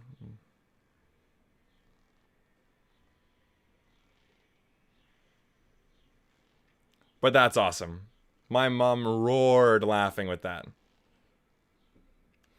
But I mean, like, you know, he's more competent in terms of, you know, he does his own stunts, which Cliff Secord can't fight. He can fly.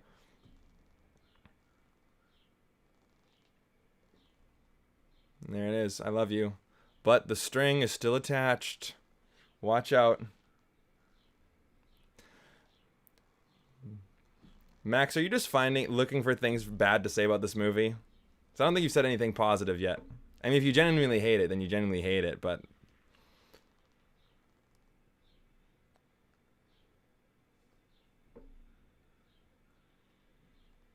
yeah, I'm not... and there it is. Shit, run! Run! And there it is. I love this scene. Oh! Set up, payoff.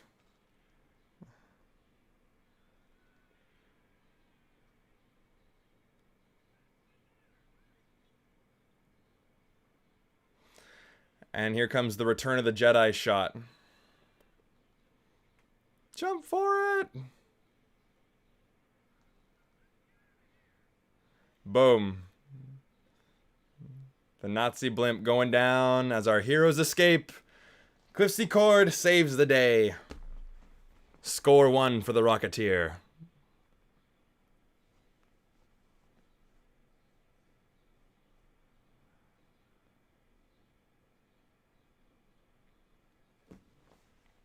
And there it is.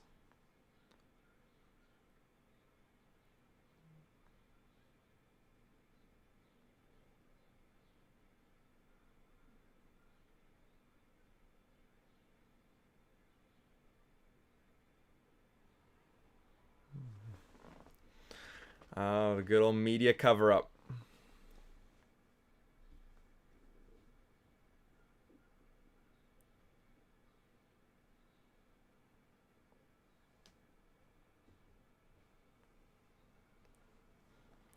That's a pretty good prize, to be honest with you. 1938, young Jennifer Connelly. And she's a film fan, guys. So, watch out. And she's supportive of your career.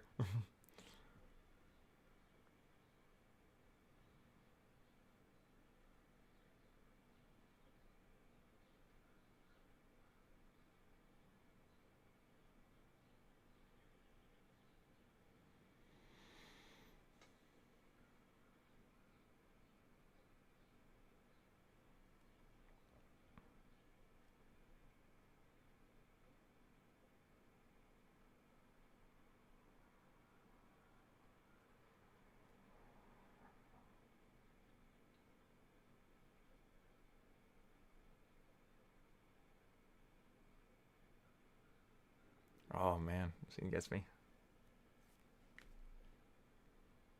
Well, maybe not.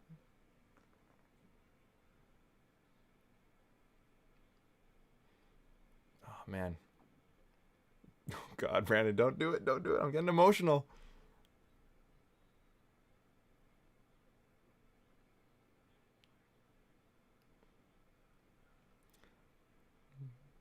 Chewing gum.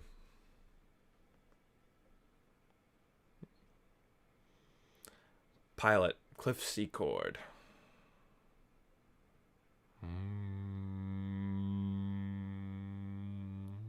Ba-da-da.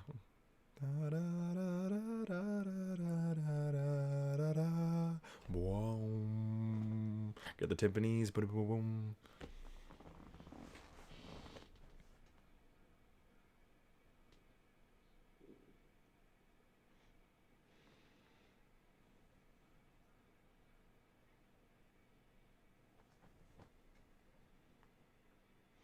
Sequel bait.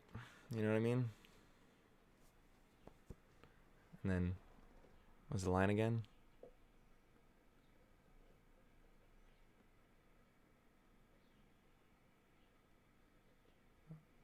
Damn, nice.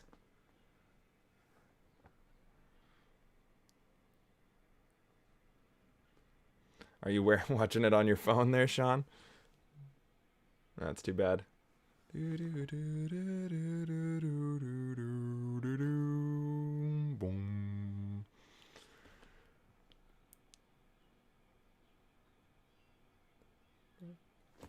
God damn it. Rocketeer to the rescue. Woo! Like, it's just so simple. It's so classic. It's so effective. And that's the Rocketeer, guys. Boom, boom, boom, boom, boom, boom, boom. Like I said in the beginning, there's no big giant CGI armies and all this shit going on. It's a simple superhero origin fairy tale bedtime story. The classic tale of Cliff Secord and the Rocket Pack against the evil Hollywood actor Neville Sinclair, the Nazi spy. It just has that heroic adventure spirit. And, you know, like, the first time I ever had that was when I watched Spider-Man from 2002. But, there it is. Anyways, I'm going to close that off. All right, guys. That is it. That is The Rocketeer. And, you know, like, when I reviewed it, I gave it a 4 out of 5 to say that I really like it.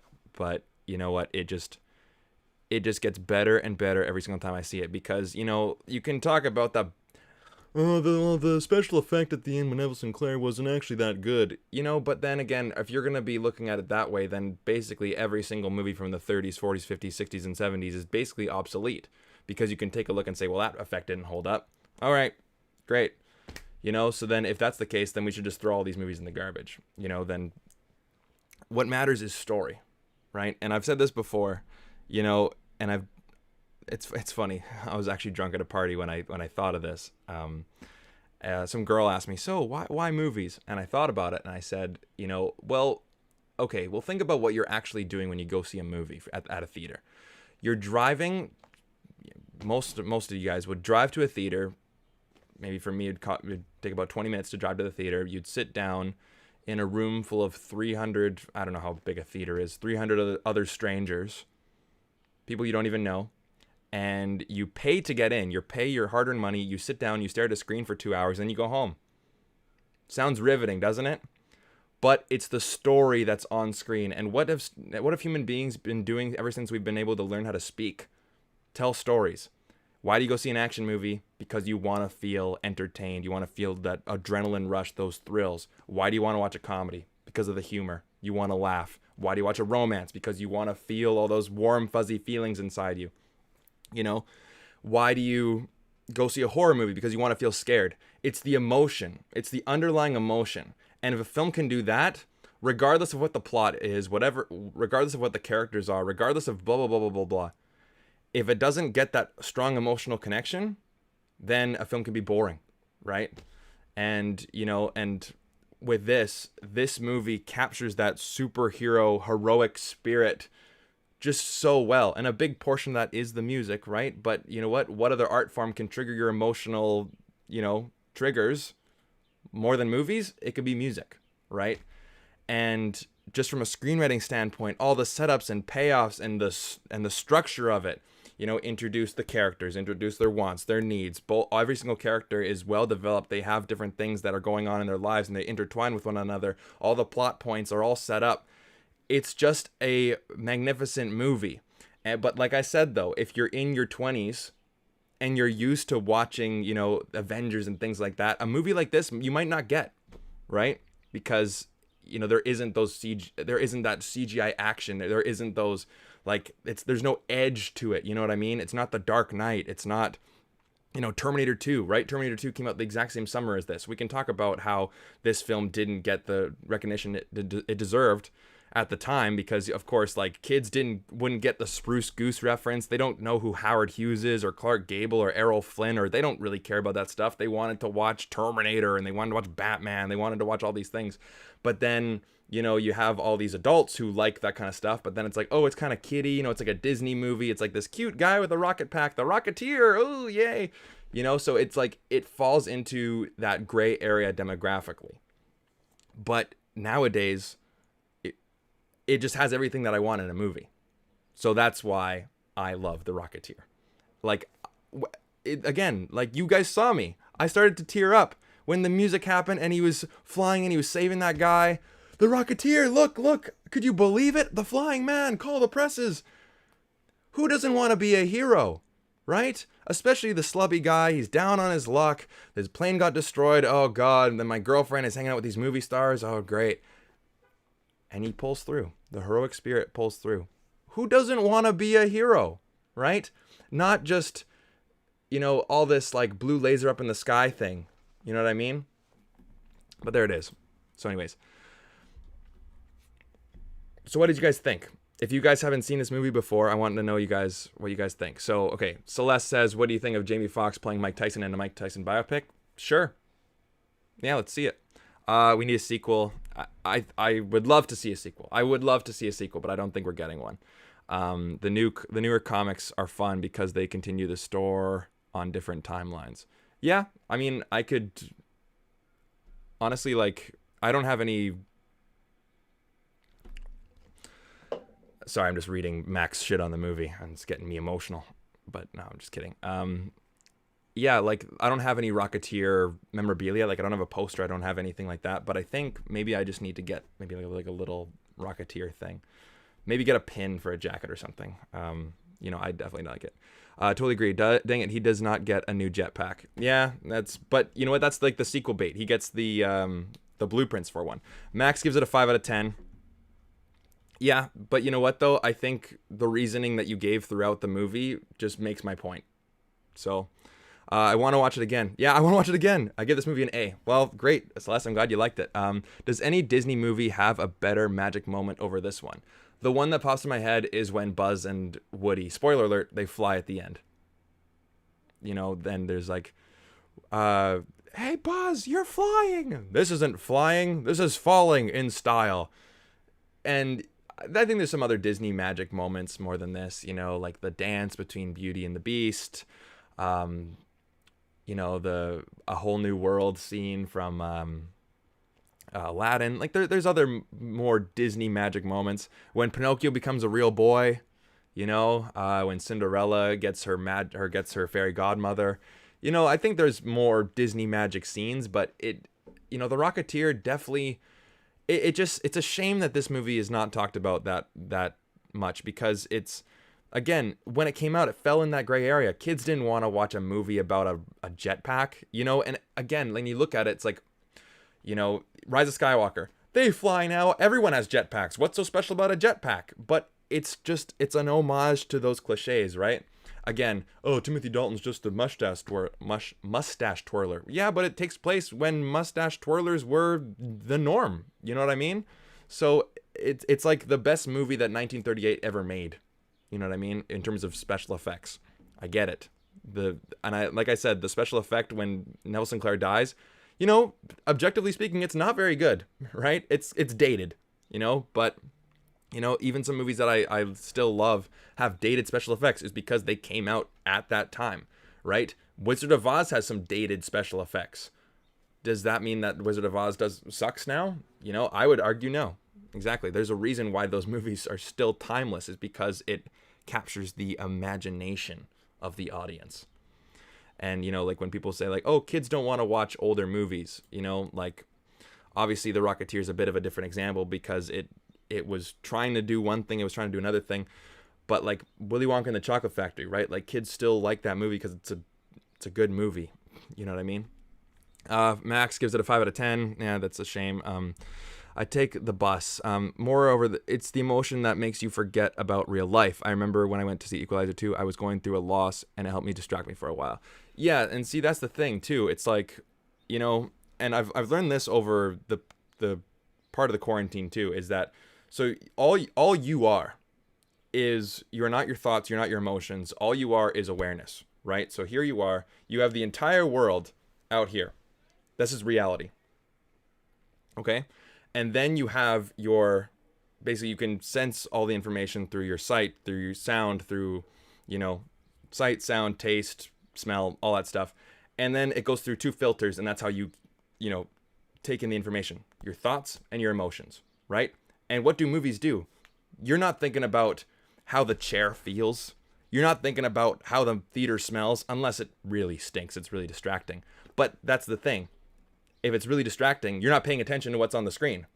If the movie is really, really good at what it does, you forget about your other senses. All you're looking at is the sights and the sounds of the movie. Goes through your thoughts, goes through your emotions, and that's how you get the movie. But if you're uncomfortable, right? If you got a bad chair, if it stinks, if you ate something bad beforehand, your senses distract from the movie. And if a movie can really do its job, you forget that you're sitting in a theater. You forget that you're sitting at home. You forget that you're on a plane watching something on your iPhone.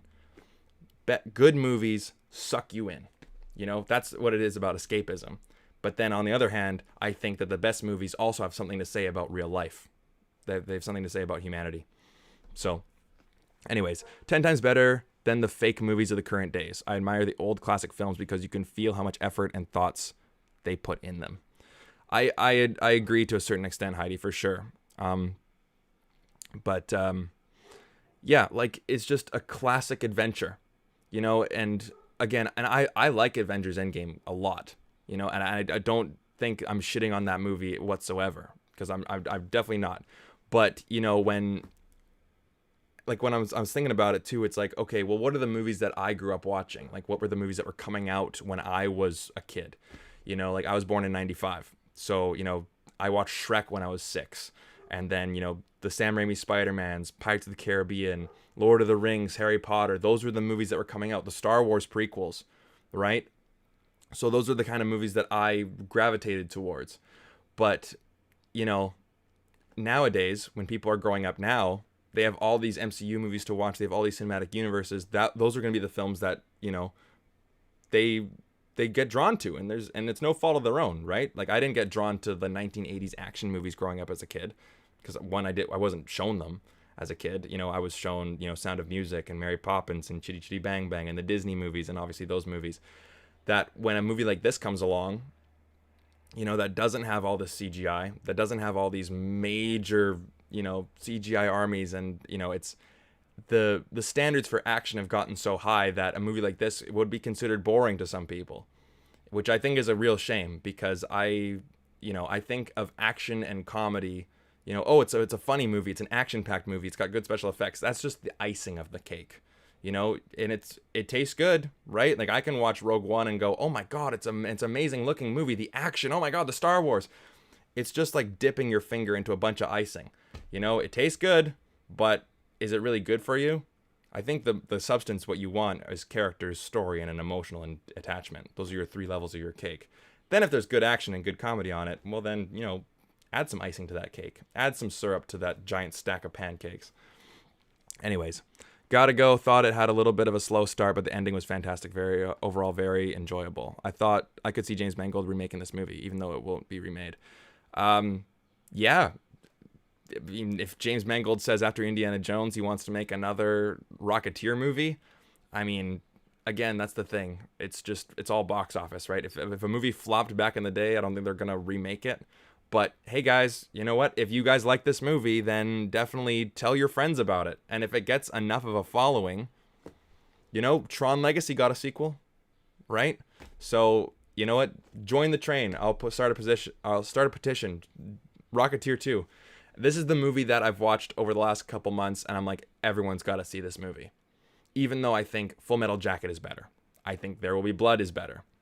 You know, an objective movie. But I just think, just boom. You know, it's an effective, fun movie.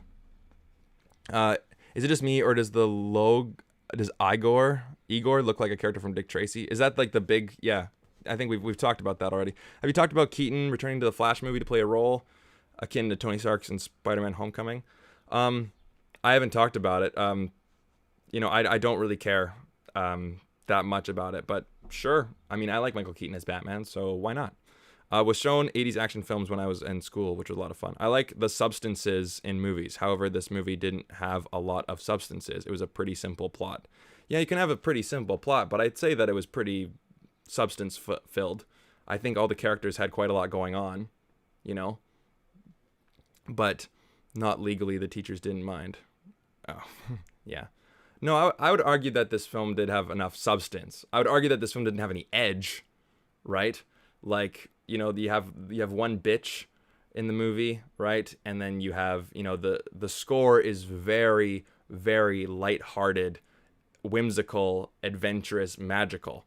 Right? You're not getting like a Hans Zimmer-esque score in this movie. You're getting James Horner, who even said you have to score this movie like an old, like 1940s serial, like The Rocketeer. It's as amazing as Errol Flynn. Like, you know what I mean? So I would argue that, yeah, I get that this movie doesn't have any edge, but the simple story, I think, is what excels it, right? Like I said, I consider this movie to be a 1940s adventure superhero bedtime story fairy tale, you know. And when you go into it knowing that, then you know what to expect.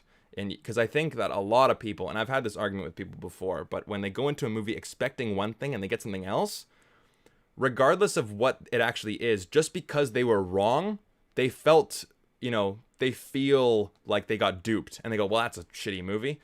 And it's like, you know, when people argue that, oh, Dumb and Dumber is too dumb. Like, I wanted a serious comedy. It's like, well, what the fuck did you expect? It's called Dumb and Dumber. You know what I mean? So it's when you go into a movie, go into it with an open mind. Because, and like I've heard, you know, when people talked about like Rise of Skywalker and other big movies like that, where it's like, well, it's not the movie I had in my head. Well, Jesus Christ, did you call the filmmakers and say, this is the movie that I wanted? And besides, even if you did, like, you know, even if I called J.J. Abrams and said, I want this to happen in Rise of Skywalker, yeah, it might please me, but with my 4 years of film school, I'm automatically a Hollywood screenwriter, and besides, I'm going to piss off some other fans, right? You can't please everybody in that regard. So that's why I'd say, you know, I try to go into a movie with an open mind, and I get it. It happens to me too. It's not like, oh, this is not the movie I really wanted to see. You know, I kind of wanted it to be like this in my mind, but it's it's being aware of those expectations. You know what I mean? So, okay, sorry. Can you rank the 4 Star Wars trilogies collections? Original trilogy, the prequel trilogy, the sequel trilogy, and Solo, A Star Wars Story, and Rogue One. Okay, I'd put Solo and Rogue One at the bottom. Yeah, sorry. Okay, so this is the hard part. Original trilogy is number 1. In terms of, and see, this is the hard part because I love the prequels, even though they're terrible movies. Revenge of the Sith, I genuinely like, but you know, like it's funny. Me and my friend were outside. I bought a projector, or I got a projector for my birthday, a bit early, but we set it up outside, and we're watching The Phantom Menace, and we were not in a normal state of consciousness, if you can say. I don't condone using drugs, guys. But we watched The Phantom Menace, and my buddy's like, oh my god, it's The Phantom Menace. This is like some Tarantino-esque dialogue. It's terrible, but it's like cool. It's cool how terrible it is. Regardless, that has nothing to do with the question. But, you know, I can watch those movies and go, like, I enjoy them because I grew up with them, but I can objectively say, like, The Phantom Menace is not a good movie. It's not a good movie. So I guess I'd have to go spin-offs, prequels, sequels. I get it. There's no overall plan, right? You know, like Force Awakens, Last Jedi, Rise of Skywalker. Oh crap, we have no plan. I get that, and I totally understand it.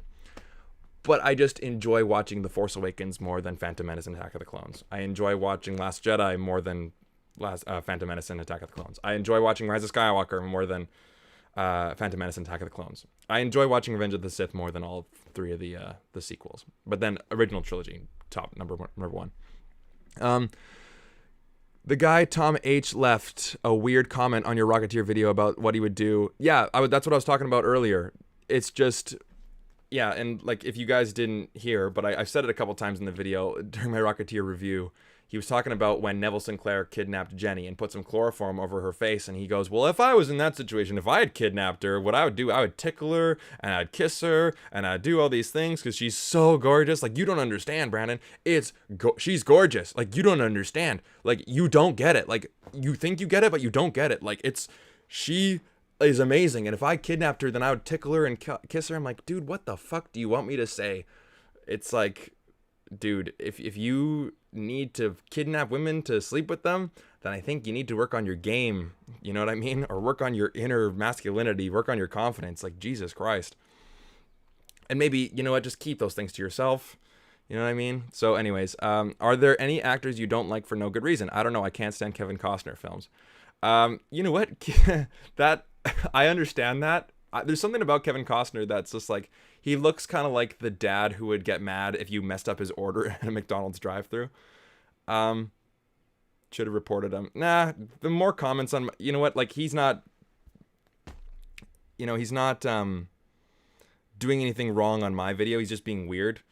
But you know what? It helps the YouTube algorithm. That's why I love hate mail.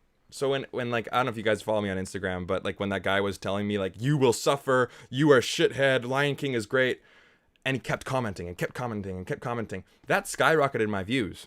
I eventually had to block him only because he was telling other people to go fuck themselves. I'm like, all right. And I said, you can make fun of me all you want. I can take it. Trust me. Say anything about me, about my family, whatever. Do it. As soon as you insult my fans, fuck you. You're done. I got you guys. But anyways, you guys will disagree with me on this one. Trust me, I'm alone. For some reason, I have no idea why, but I don't like Timothée Chalamet. Will he be good in Dune? I hope so. You know, I hope he does good roles, and I hope he wins me over. But I don't know. Little Women, Lady Bird, and I don't know. I'm just not a fan of him. I don't have a good reason for it. You know, but like you said, for no good reason. I don't have a good reason for not liking him. I'm sure he's a swell guy. You know? God, I've watched The Rocketeer too many times. I've used the word swell. Are you going to do a special video at 2,000 subscribers? I am. I'm not going to tell you what it is, though. You got to wait until it gets 2,000 subscribers. So, tell your friends to subscribe. On the back of this piece of paper, I was doing some notes, and I do have a special video and live stream and giveaway planned. But I won't tell you what that is until we hit 2,000 subscribers. I think I'm at 1920 right now. So, yeah. You know what, Sean? It's funny. Hamilton watch along on July 3rd. I was asked to do one with some other people, but unfortunately, I am out of town. I am cat sitting for my uncle in his downtown penthouse apartment in Vancouver. But yeah, and I'm not a big musical. I'm not a big Hamilton guy. I like musicals. I like Sound of Music and I like Mary Poppins, but like, like show. How do I explain this? I'm going down a rabbit hole. I'm not going to be able to dig my way out. I'm pretty tall. I can maybe just step out. Terrible joke. When you have musicals like Sound of Music and Mary Poppins, like those are more like pop songs, whereas you have like a musical like Sweeney Todd, where it's like more like singing, like Les Mis is like singing what's happening on screen. It's not like you can kind of pluck a Disney song out of a soundtrack and you can just listen to it without anything, but it's like, I'm doing this live stream and you guys are asking me questions, and it's like you're singing the actions around you and there's no chorus, you know what I mean? I'm not really the biggest fan of those, but I mean, if Hamilton gets good reviews and if everyone's going, Brandon, you gotta see it, then I'll give it a shot, like Greatest Showman. Like, I thought the movie was okay, but I did like the music. Anyways, superhero movie origins, cliches number 1, the main character has an old mentor. Yeah, but you know what though? Like, Luke Skywalker has Obi-Wan Kenobi. Frodo has Gandalf. That's not just a superhero movie origin story. That's just a story cliche, right? Like, a lot of people, when they say there's cliches and things, like I get it, but there's only 7 stories you can really do, right? There's no real new ideas. Like, almost all stories are just the recycled 7 stories. You know what I mean? So, anyways. The main character test out his powers. Well, of course, no one is just a master at anything, right? Like, as soon as you rode your bike, were you a master at it right away, or did you need to test it out first? A big accident in Athens which caused a hero into action. In Athens. Well, that's not a cliche, man. I'm going to tell you right now. I think it's a typo, but would you like to see a version of the League of Extraordinary Gentlemen set in modern day? If a movie has likable characters, an intriguing story, and you know what, it hits me in the emotional feels, I'll watch anything. If it intrigues me, and if it gets good reviews, and it has all those 3 things, that's all I want. So, sure. God, I hope. What is the best palate cleanser? As in a lighthearted movie that you should watch right after you just saw something deep or dark? Well, so I just broke up with my girlfriend a couple weeks ago. It was my choice. And it was the first time that I'd actually broken up with somebody. I don't count high school. I don't count high school in terms of relationships because, you people are so young and you guys aren't really yourselves yet. I'm not shitting on people's high school relationships. Trust me. I think they're great learning experiences. But anyways, and it's funny. It's like I wanted her to watch The Rocketeer and she's just like, no, I'm not going to do it. That's not the reason why I broke up with her. And, and I broke up with her because I just knew that we weren't going in the same direction, and I was, there was my path and she didn't fit in my path, and I don't think that I fit in her path either. And, I felt so guilty. I felt so bad, and I still do, right? And, I want nothing but the best for her, but the day afterwards, I said, okay, well, I can't just sit at home and be sulking about it. Went over to my friend's place. We watched The Rocketeer.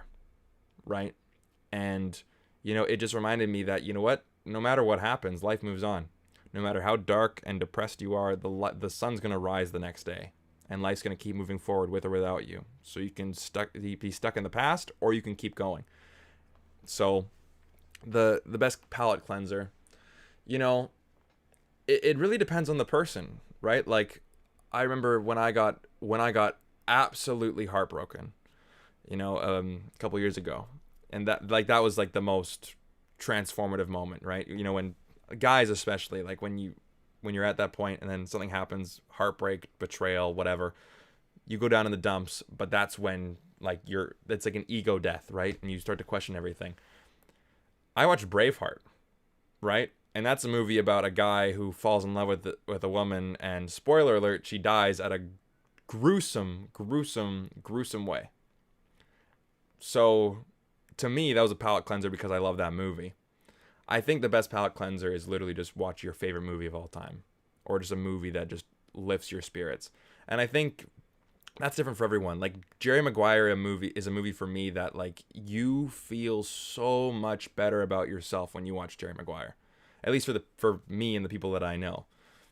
And it doesn't work for everyone. So I'd say the best palate cleanser is just it's just a movie that speaks to you. And that's the magic of movies. Movies speak to people for different reasons. Like, Rocketeer speaks to me, but it doesn't speak to Max. I think it's a shame, but you know what? I'm not going to force it, right? And that's the thing too. Just because he doesn't like it doesn't mean that I can't like it either, right? And I'm sure that he loves movies that I don't like. Nothing wrong with it. So, best palate cleanser is a movie. Yeah. Who is the guy on Instagram that left a bunch of hate comments, and what is his Instagram name? It wasn't on Instagram. I was filming the comments on YouTube. He was on my Lion King video. And risky business speaks to me because I'm currently a teen living in the suburbs of Chicago. Gotcha. Right. Well, for you Chicago guys, I gotta rep my Vancouver team. I know you guys gave us a lot of hardship for many years, but but are you a kid going through, like a guy who's a teen going through the same issues as him? You know what I mean? Like, are you going through issues that are similar to his, where, he's like, oh, I don't know what I'm going to do with my life. I don't know if I'm going to be as good as my father. Like, I still have that validation seeking mentality that is so toxic. Like, I understand that you can relate, can speak to you. Like, Deadpool speaks to me because it was filmed in Vancouver. Tron Legacy speaks to me because it was filmed in Vancouver. Mission Impossible Ghost Protocol, X-Men 2, like, I could say that those films speak to me, but I can't really relate to Deadpool's character. I can't really relate to Sam from Tron Legacy, maybe. But anyways, guys. So I'm going to give you guys about 5 more minutes, to leave any questions, comments, or concerns. And I got to give a shout out to Heidi because she yesterday gave me a $20 donation, which is greatly appreciated. And I'll say, and guys don't have to donate, but the donations are there to obviously show support for the channel, which is greatly appreciated. But it also shows me that these watch-alongs are things that you want to watch, and all the money goes back into the channel. I'll tell you right now that my long-term goal is to do this as a career, right? And I know that there's a lot of other YouTube review channels, and I know there's a lot of other movie buffs out there. But I think that, and this goes to you guys too, and it's not just for making videos and stuff, but no one can do what you do the way that you do it. It's a very Fred Rogers-esque line, but think about that for a moment. I've always laughed at the University of Illinois line because his whole college situation is too similar. Gotcha. Yeah, I mean, right above my head, right there on the wall, that's my film degree, 4 years. So I'm glad to be out of university, but I wish you luck. I've been to quite a few universities in the United States, and yeah, they're big. They're very, very big. There's a lot more of them than in Canada, just because the population's bigger. But yeah, man, you guys love your university and high school football. My God, every time I've been to the South. Now, Brandon, come down to the South. You need to learn 3 things. They're the 3 F's: faith, family, and football. I've been told that in 6 different states. So, yeah. So, anyways, if you guys have any other questions, shoot them in, because I got to go meet my friend in 12 minutes. Or at least leave for his house in 12 minutes. And then, I'm not too sure what we're going to do. Might watch a movie. It's funny, last time I was over at his place, we watched Big Lebowski, and then we got baked and watched Batman and Robin. Oh man, that's a fun movie to watch in a different state of consciousness, I'll tell you that. Yeah. Well, thank you so much, buddy. I appreciate it. Good night, or as the Germans say, guten Nacht. But au revoir, as we learned in French school. But yeah, if you guys have any other questions, comments, or concerns, donations to send in, or just want to talk about the movie, watch Shutter Island if you're sober. I've seen Shutter Island when I'm sober, Yeah, it's a good one. I haven't seen it in a while, but it's a good movie for sure. Yeah, and just so you know, guys, I don't condone using drugs at all. I just, use them from time to time because I'm of legal age, and I get them legally because they are legal here in Canada. So, but I don't condone using them, especially if you are underage. Don't do that. Yeah, sorry, I just got 2 new Canucks jerseys in the mail. That's why I've put them on display. And then, of course, my old team. Talking about Batman and Robin, did you know Joel Schumacher is dead? That's why I brought it up, actually. Yeah, he died today. So, rest in peace, Joel. I know you directed what many people would be considered a terrible movie, but you know what? As it's not, he had fun doing it. And, I've read some interviews about him, and he's just said, like, I just tried to make a good movie, and no, unless your name is Tom Green, when you make a movie, you genuinely try to make the best movie you possibly can. And again, you kind of have to think about that too, where it's like, it takes so much fucking effort and so much money to make a movie. And then, if people don't see it, it's all worth for nothing, right? There goes your career, right? Like Bill Campbell, like he never really starred in a big movie after this. And I think he did a great job. And I think The Rocketeer is a great movie, but since that no one saw it, his career just, and it's a shame. And people, it's so funny. Like, and again, I'm guilty of this. Of course, I'm the biggest perpetrator of it. But, like George Lucas puts all his heart and soul into the Star Wars prequels. And then you get some nerd like me on the internet. Phantom Menace sucks. I would have done this. Like, let's be real, guys. If you put me in the director's chair of Phantom Menace, I would have made a worse piece of shit than that. Like, come on, and that's the thing too. Movie critics are pretty, me included, we're hypocrites in that sense. But I also think that every single movie has at least something to offer to someone. You know what I mean? Even a film that has 0% on Rotten Tomatoes, someone liked it. The filmmaker probably did. So anyways, Weird, the third movie in this live stream flavors for this month is not a Disney movie.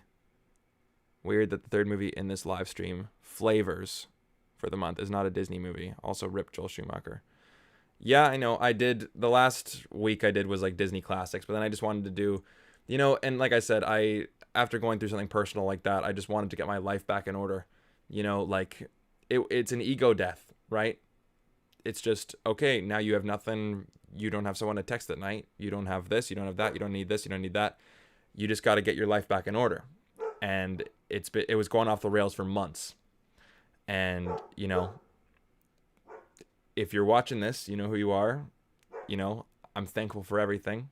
But, I wanted to get my life back in order, and it's getting there, and it's evolving too, which is good. And I hope it does the same for her. And when I wanted to do Hidden Gems, I just thought, what are some movies that just speak to me, and movies that I love that I just wanted to share.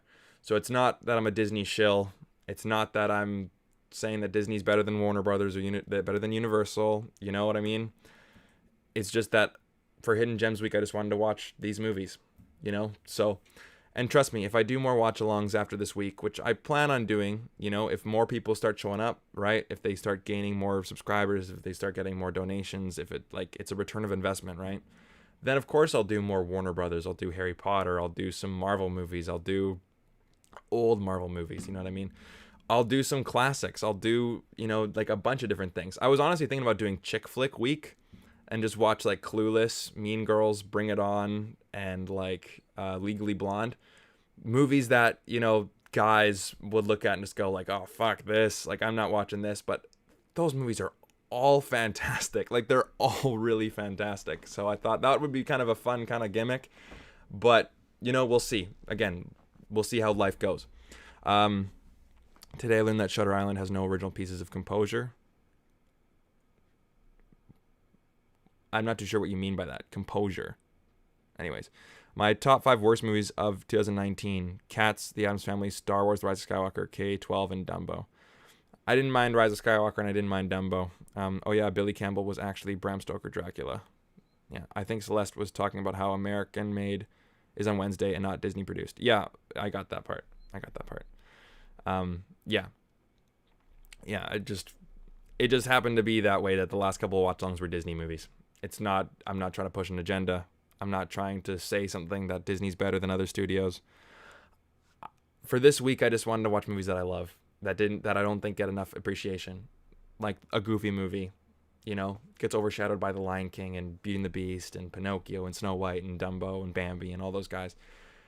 And The Rocketeer gets overshadowed by other Disney live action movies and Disney adventures and just adventure movies in general, Like I call The Rocketeer the greatest Disney movie you've never seen.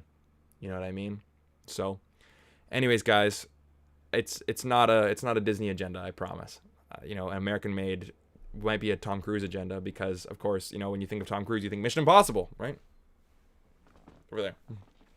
You think Mission Impossible. You think, Jerry Maguire. You think War of the Worlds. You think Minority Report. Again, Minority Report's still pretty underrated. You think Rain Man. You think Top Gun.